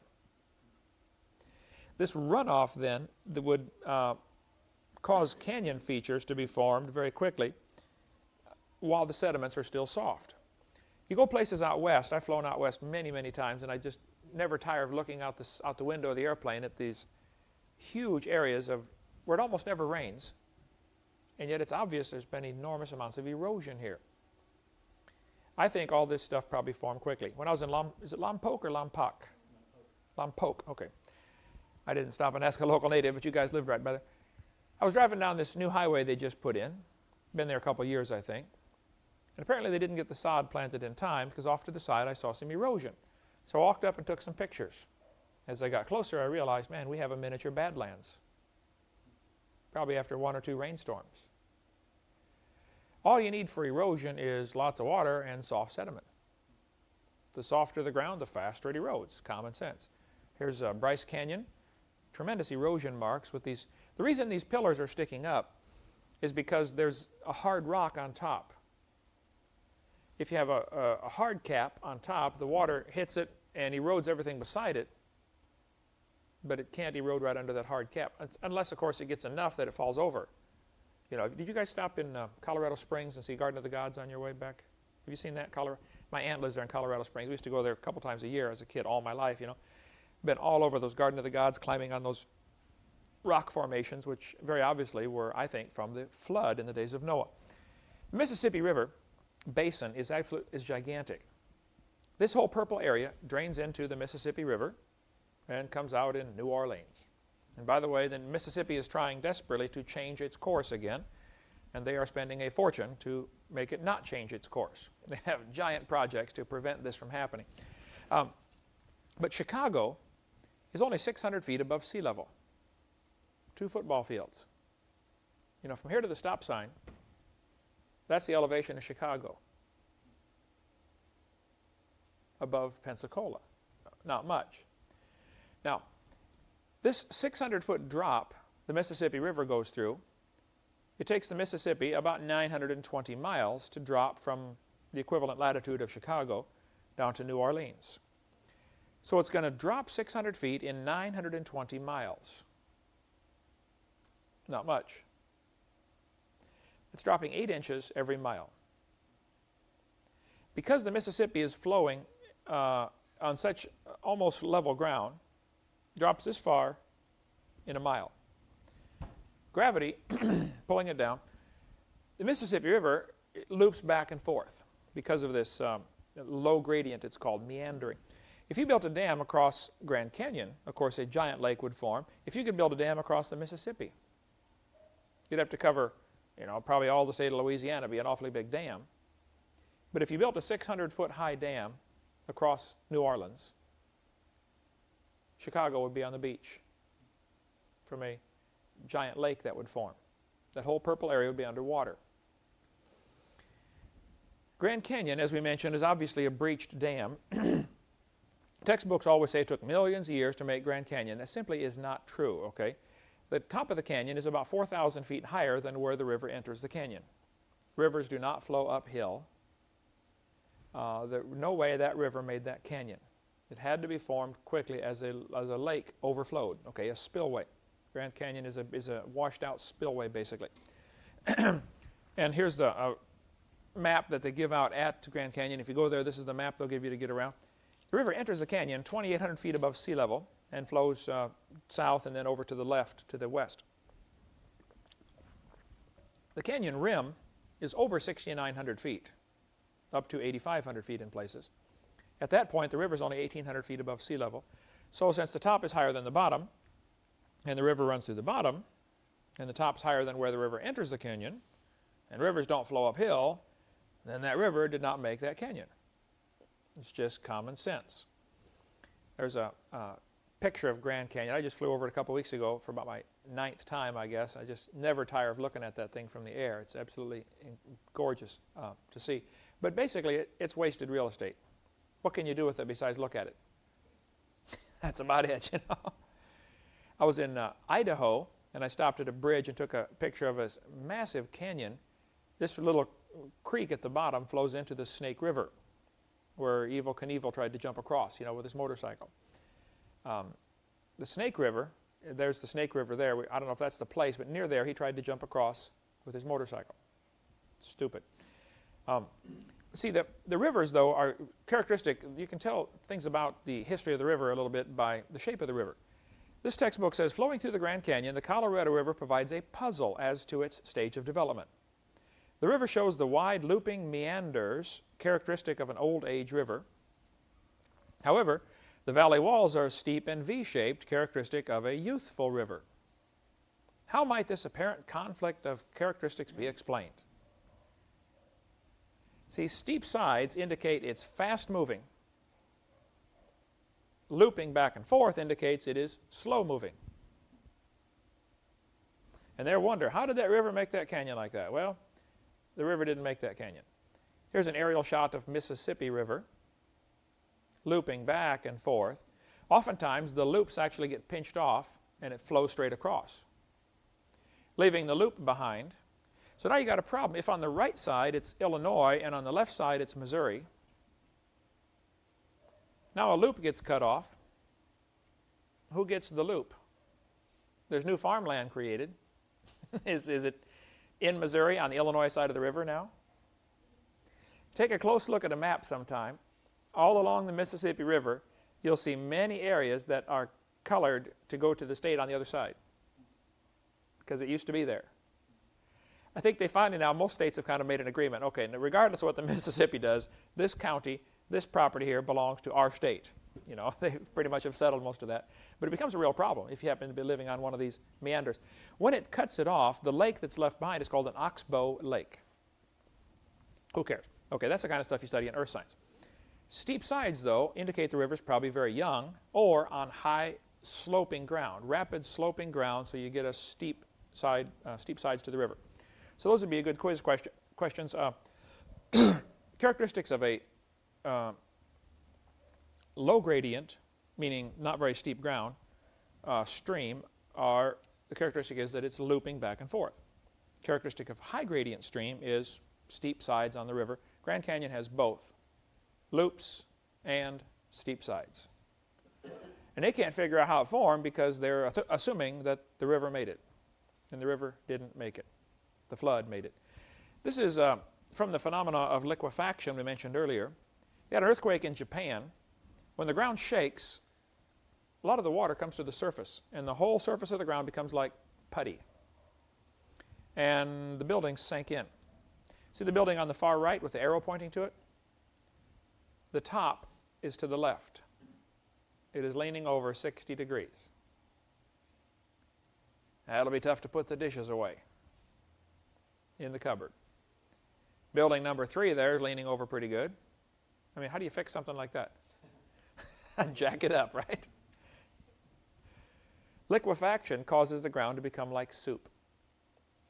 In San Francisco, one of the biggest worries they have is the next big earthquake.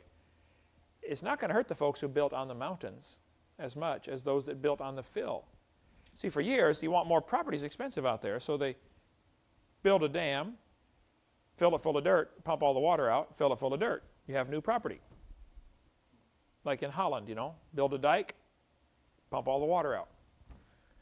Well, in Holland, they're building a dike and pumping the water out, exposing new farmland that is below sea level. I guess that's not as much of a problem, but if you build a dike, pump all the water out, and then fill it full of dirt, all of that fill dirt is going to turn to soup first time you shake it. And in San Francisco, they have that problem, and other places, when the dirt just the fill dirt turns to soup and buildings sink right in. Here's the Alaska earthquake, 1964. It shook the ground horribly and split the city of Anchorage just about in half. I stayed in a hotel 30 feet away from where the fault line was. You could look out the window down and see the ground actually dropped down 30 feet. The hotel's built about 30 feet away from this place. They just smoothed out the dirt and planted grass. There's a hill right there. They said, oh yeah, this used to be up here back in 1964. This part sank down. You know, some places went up 60 feet just in a few minutes. Split a house right in half easily. You can see the earthquake did a little damage here to this place. Mount St. Helens, though, did a great job of showing us what damage can be done very quickly by things like volcanoes and earthquakes. It's a natural disaster. On May 18, 1980, the volcano began to swell on the north side, which is the side to the right on this picture. It swelled up about 100 feet.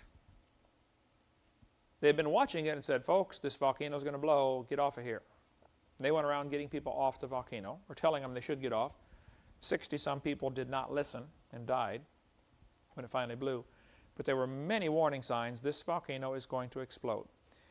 Instead of exploding like a normal volcano, the whole north side, which is on the right here, slid down. As all this massive amounts of material slid down, it, like pulling the cork off of a bottle of pop that you shook up real bad, shake it up, get it full of pressure, and then pull the cork off. Things come flying out. The problem is it flew to the north instead of straight up.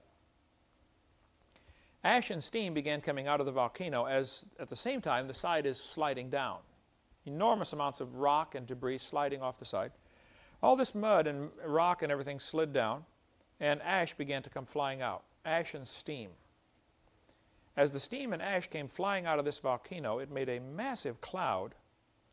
A photographer was taking pictures from, I think, about 10 miles away. He's taking pictures, click, click, and all of a sudden the ash cloud is going about 100 and some miles an hour, started going over the top of him. And he realized, man, I better get out of here. He barely made it out with his life. Many people did not. Here's a car covered up in ash. The ash landed all over all of the United States, basically, or huge areas from this little volcano. Here's a satellite view showing the ash cloud. Mount St. Helens at the far left-hand upper corner there.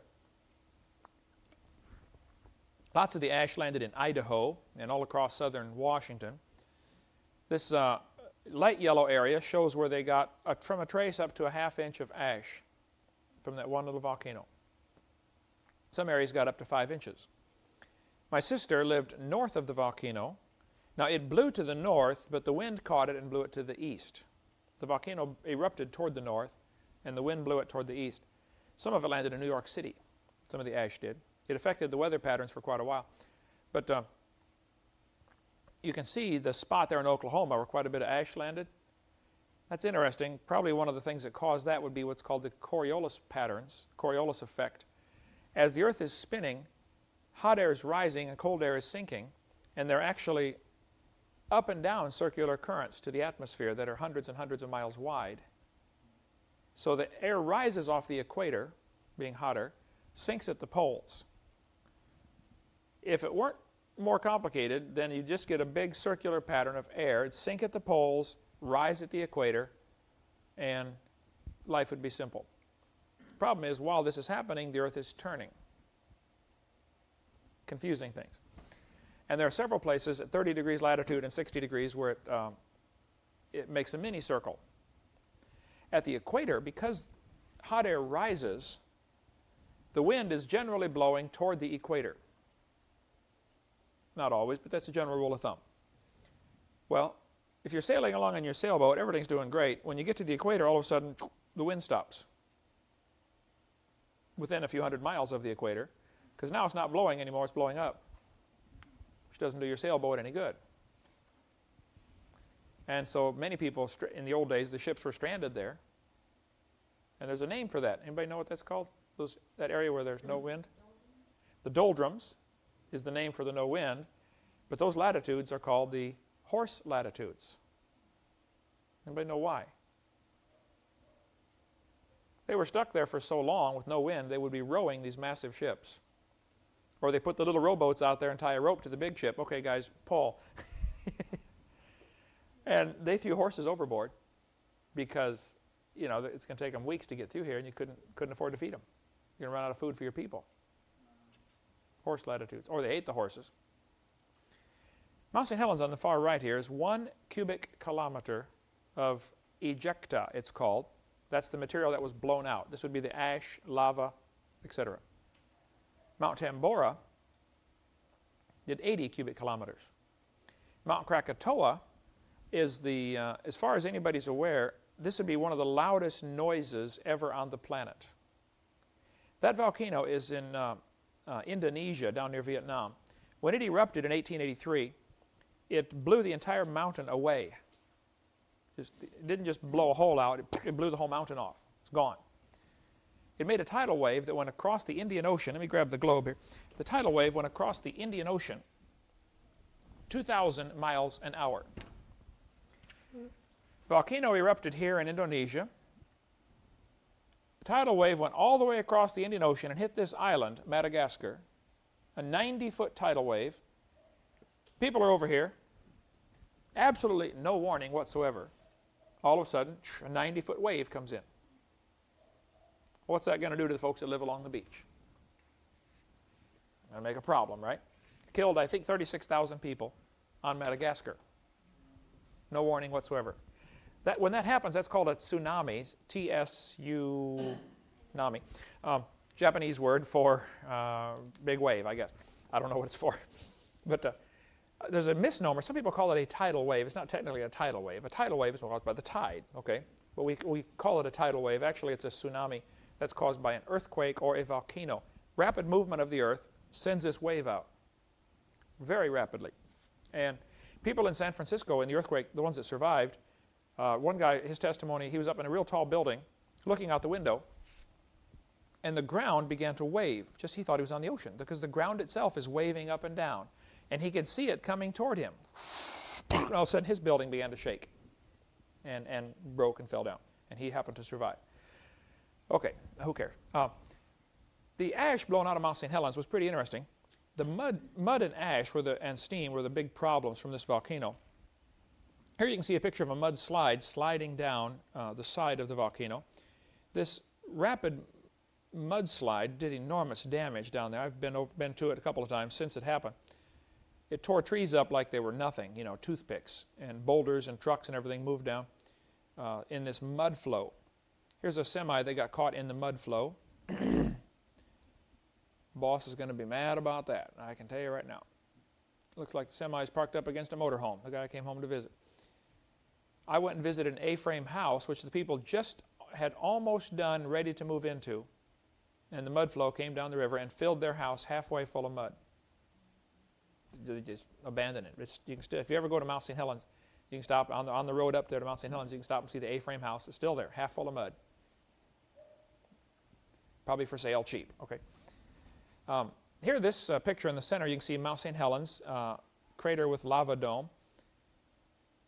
To the left, the little insert there is what it looked like before the eruption. The rest of the picture is what it looked like after the eruption. I want you to notice Spirit Lake. Can you see that on there? The before and after pictures of Spirit Lake. It actually raised the entire lake. I forget how much. All this stuff is on Stephen Austin's video, which is excellent, about Mount St. Helens. because he did just enormous studies on that. But the pyroclastic flows there, the volcano flowed to the north and then went to the left and blocked off the river. It blocked off an entire valley, just filled it up full of mud. Here there was an established drainage pattern. All this water is draining through there for years. Now it's all of a sudden has nowhere to go. The hot mud flowed right over blocks of ice that had been blown off the mountain. Mount St. Helens, before this happened, had glaciers all over it, just like Mount Rainier does. And when I climbed Mount Rainier, they said there are 13 glaciers. We climbed right across several of them. Nisqually Glacier, and I forget the name of them now. But I mean, these things are 200 feet thick, solid ice. Well, chunks of ice as big as this building were blown down into the valley when Mount St. Helens blew. Then all this hot mud flows over the top. Well, hot mud on top of ice is going to create a problem. Ice is going to melt, turning to water. It's going to shrink 12%. Then it's going to turn to steam, which means it's going to expand 1,700 times. That's how a steam engine works. Drop of water turns to steam, enormous pressure, pushes the piston, turns the wheels, whatever you're trying to do with it.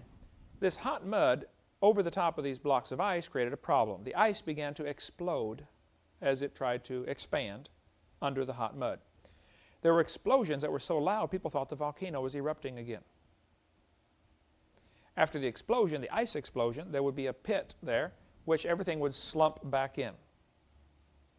All around this steam explosion pit, you can see erosion marks. Now, I guarantee you some teacher's going to take his kids here someday, and now, kids, this took, he's going to say, kids, this took thousands or millions of years to form. No, this took about 15 seconds to form. Didn't take thousands or millions a year. The river system formed in 9 hours. The whole river, after it got blocked off, the landslide of May 18th buried the river and highway to Spirit Lake to an average depth of 100 feet. It also buried most other drainages in the 23 square miles of Upper Toutle Valley and plugged the valley's mouth. For 22 months, water had no established path to the lower waterway.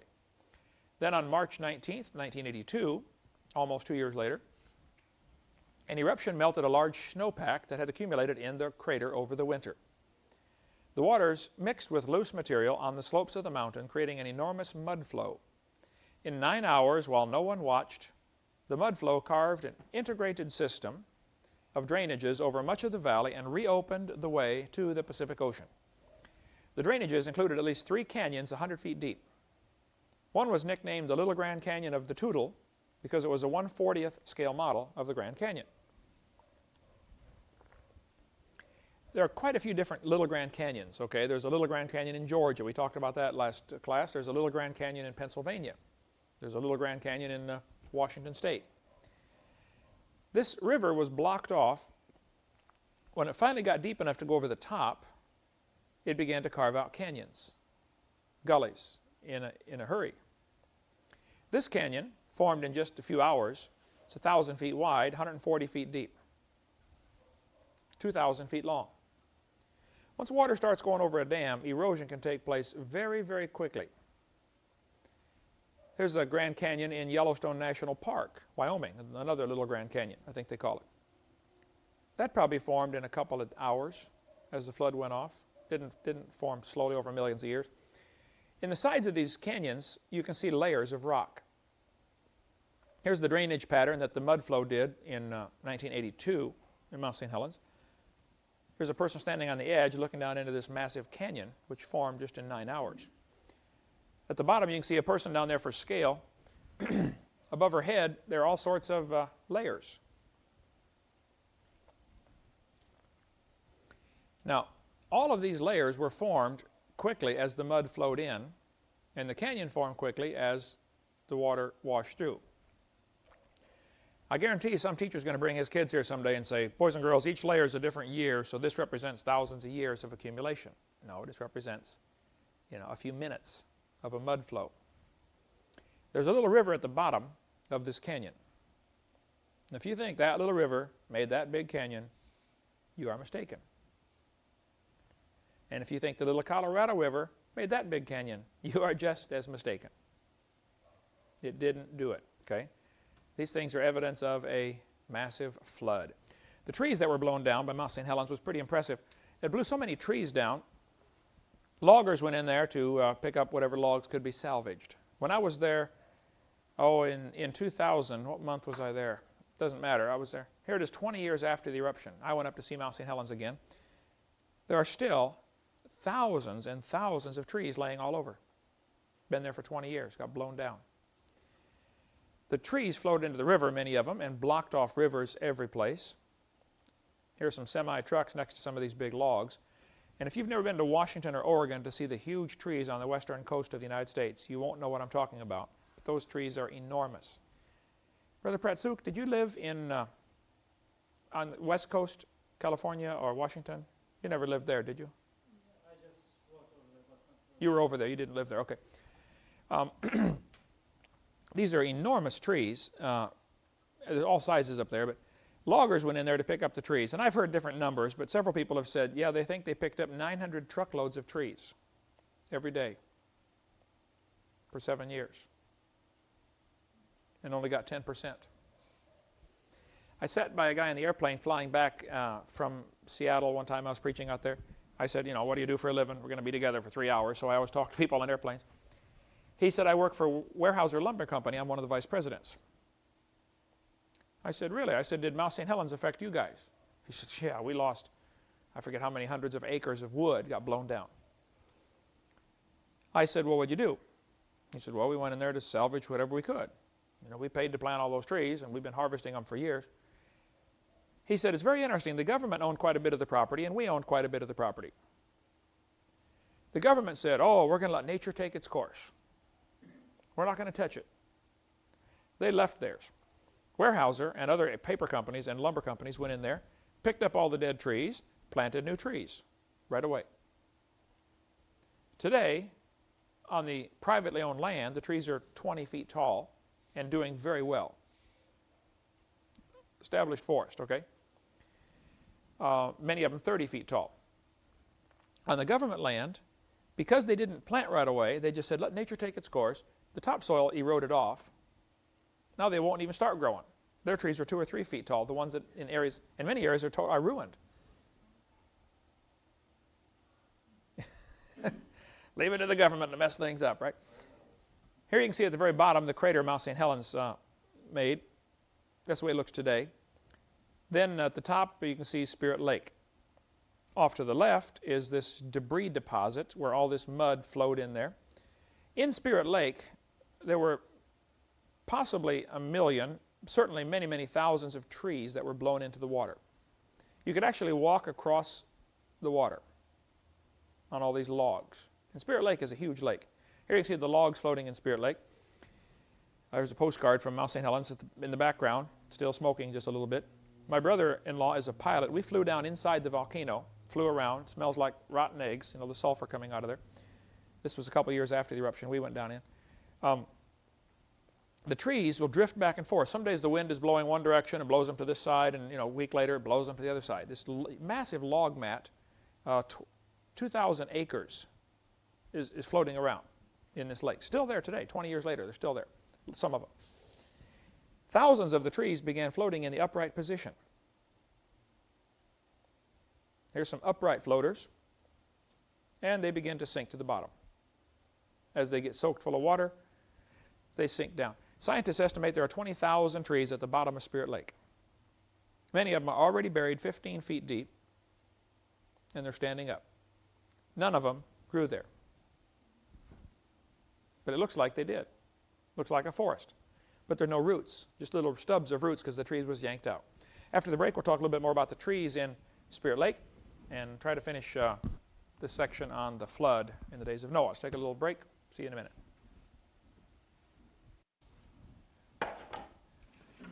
Okay, let's continue here on Mount St. Helens and the damage it did.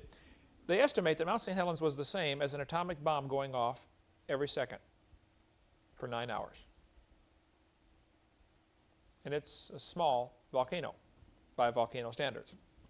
There have been some really big ones since then. Okay, these trees are floating in the bottom, or floating to the bottom of Spirit Lake. They settled out by species, which was very interesting. The Douglas fir trees would settle out the same time. Later, the pine trees would settle out. Very interesting the way they settled, because the wood density would be similar for these different species of trees, and so they would absorb water at roughly the same speed, and so they would settle out in layers. It looks like there was a forest of pine trees. Excuse me. It looks like there was a forest of pine trees, and then there was a forest of Douglas fir trees, and then a forest of something else, because of the way they settled out into layers. But it's not. It gives the appearance of being a forest when it isn't. That's what we see all over the world. Here's some tree trunks in Athens, France, where there are petrified trees running through multiple layers, and some of the trunks are upside down.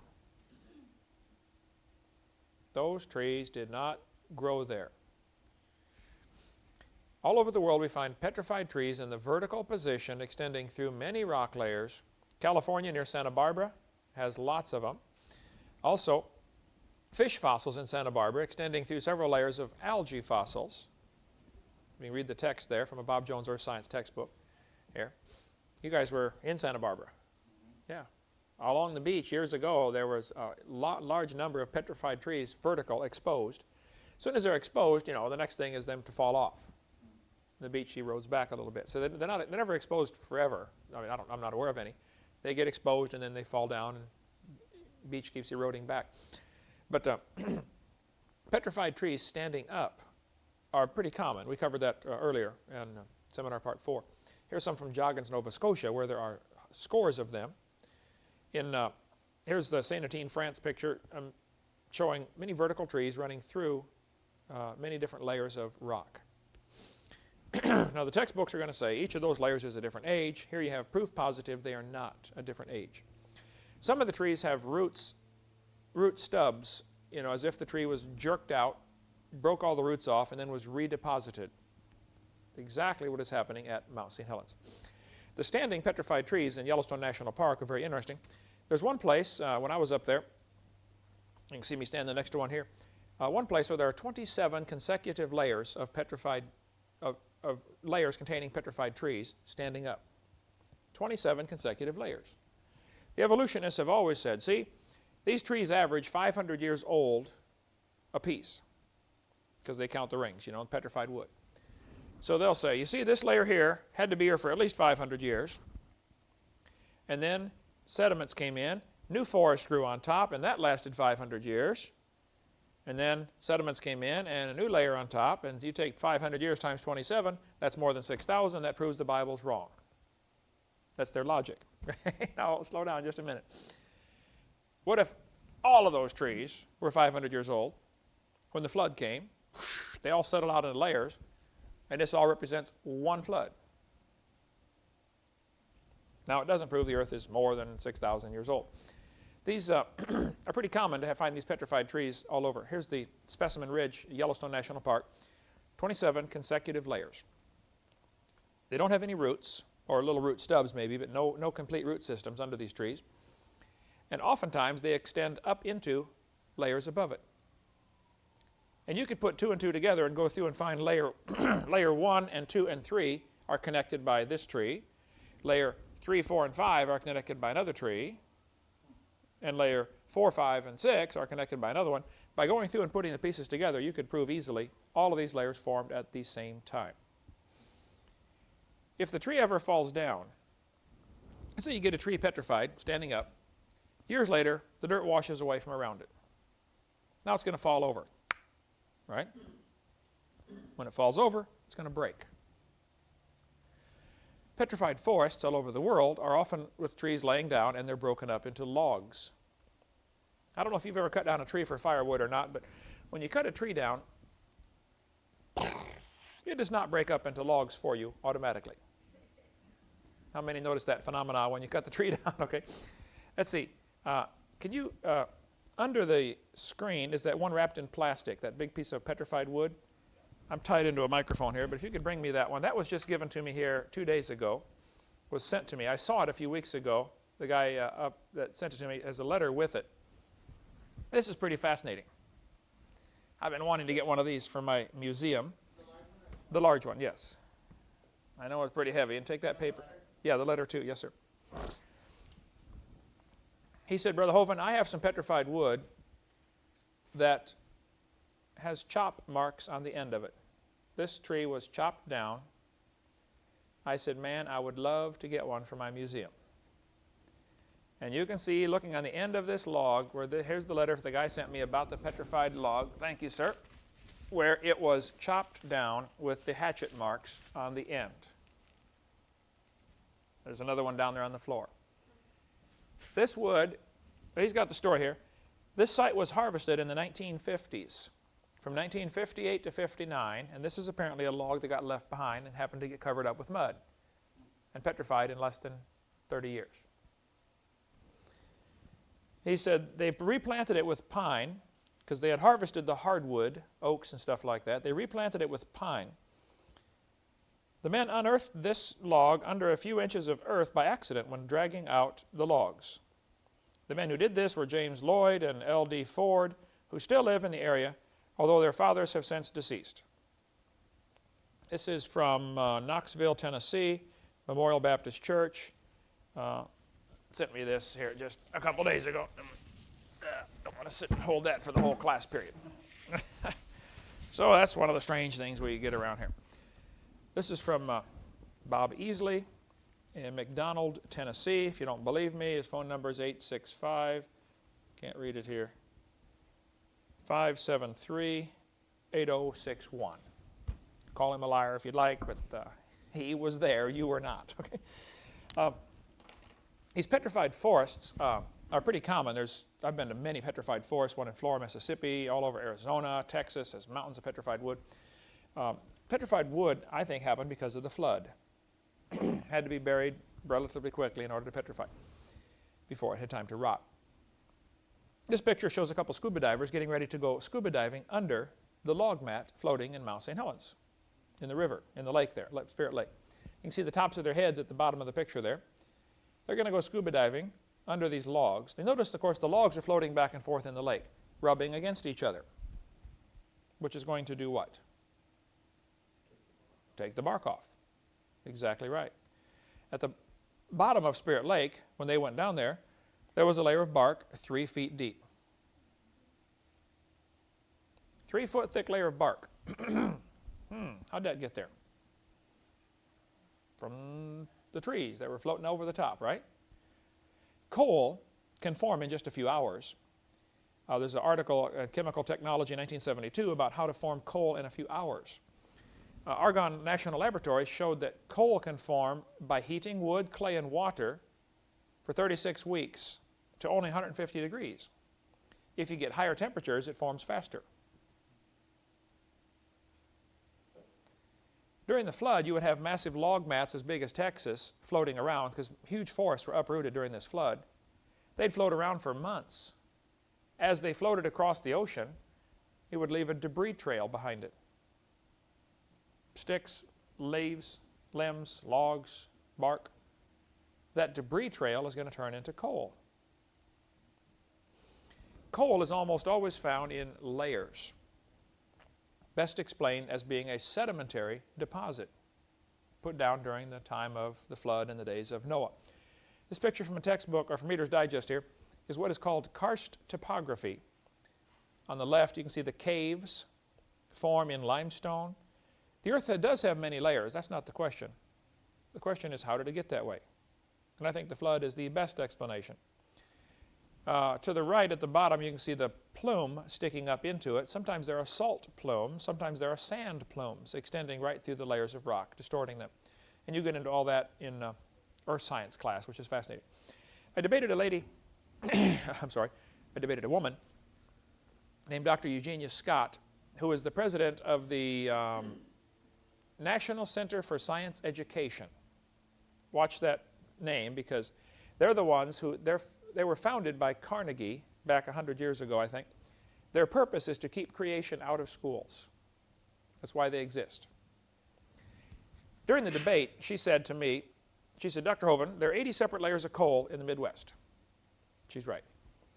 She said, if you look at the amount of coal in the world, the entire biomass of the world today could not be converted to that much fossil fuel. She's right again. What she's saying is here, there is so much coal in the ground, there aren't enough trees today to make that same amount of coal. Take every tree and bush in the world, smash it, you can't make the coal we have. Okay, what's your point? She said, see, this proves there had to have been an enormous amount of time involved in the laying down of the coal seams. Now, where's the flaw in her logic? Trees were bigger before the flood. A lot more of them. Knocked down by the flood. One more really major factor. How many trees are growing now in the Pacific Ocean? More land mass, sure. More land area, you get more forests. Period. Yeah, no polar caps, no deserts. You know, a lot more area, land area to support this kind of thing. Creation Magazine had an article in 1997 about coal seams. They're drilling down, they hit a seam of coal, they dig the coal out, dig down through some more rock, find some more coal. And they'll say, oh yeah, this one is millions of years older than this one. As they're mining this coal, they found out they come together. Now what does that say? Formed at the same time, right? The area in between the two coal seams would be called a lens. You can get an ice lens, you can get a rock lens, you can get a coal lens. It's an area of, you know, like a lens for your glasses or something like that. The branching coal seams proved those layers formed all simultaneously. Here's Dr. Don McDonald, a friend of mine from Troy State University, and here's his phone number. That's him standing there to the left, next to a petrified tree standing up, running out of a seam of coal, through, I think, 20 feet of rock, into another seam of coal up above. Tell me those layers formed millions of years apart. They formed rapidly. Here, straight above this hammer, you can see a branching coal seam, a small one. Oftentimes, coal is in real tiny seams, and it's still coal, but it's just not worth going after. Too expensive, not enough there to get. They look at the factors, you know, how much is there? In Wyoming, there's a place where it's 200 feet thick. I just read last week, I didn't document it yet, I'm going to go check it out, but I'll verify it before I put it in my seminar permanently, but that they found a coal seam 500 feet thick. Solid coal. That's a lot of coal. Sometimes in coal, strange artifacts are found. This is a bell found inside a lump of coal. Newt Anderson found it. I called him. There's his phone number back in '98. I talked to him again 2 months ago. He's got this thing sitting on his desk. Here he was about 12 years old or something back in West Virginia. He breaks open a lump of coal, and there's a bell inside. There's a strange little thing on top, some kind of deity, it looks like. Who knows, you know? Yeah, don't know what it is. This zinc and silver vessel was found in solid rock, supposed to be 600 million years old. No, this is pre-flood, not pre-Cambrian. What appears to be a spark plug was found encased in solid rock. This was in California. From Reader's Digest, Mysteries Unexplained. In Alancha, California, in Owens Lake, they found what looked like a geode. When they broke it open, it looked like a spark plug inside. So they x-rayed it. There's the x-ray of this geode. Let's just read this here. What appeared to be a standard geode was picked up near Alancha, California. Fossil shells encrusting its surface are at least 500,000 years old. Yeah, right. This artifact came to me, object came to be known as a Coso artifact. Coso. The names of the people who found the artifact were Mike Sull, whoever they are, okay? They found it in 1961 on a mountain peak 4,300 feet high, 340 feet above the dry Owens Lake.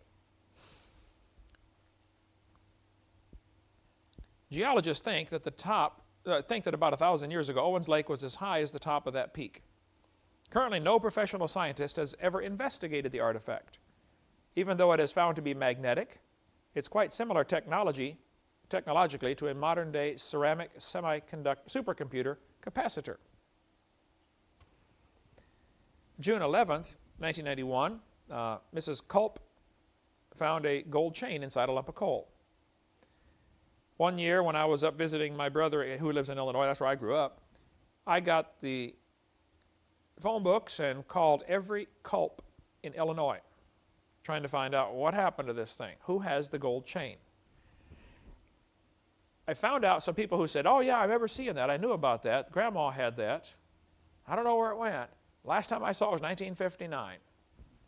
So if you watch the tape and you're a culp, or please find out for me who the culprit is that has this thing. Because I would like to buy the gold chain for our museum here. A carved stone was found in solid coal in Webster, Iowa. A stone somebody had obviously carved on. Daniel, behind the curtain again, I hate to keep sending you back there, is a replica of this iron pot found in a coal matrix. If you could grab that. It's on about 4 shelves up. See, it's kind of a dull black. Can you reach it there? They make copies of this. Yes, sir, that's it. Thank you, sir. Is that Wyatt's museum? No, this creation evidence is Carl Baugh's museum in Texas, okay? In Glen Rose, yeah. This is the replica that they're making of the artifact as it was found in solid coal. It's an iron pot, apparently used for, melting small objects, to pour them out into something else. Now, how could you explain a human artifact in a lump of coal?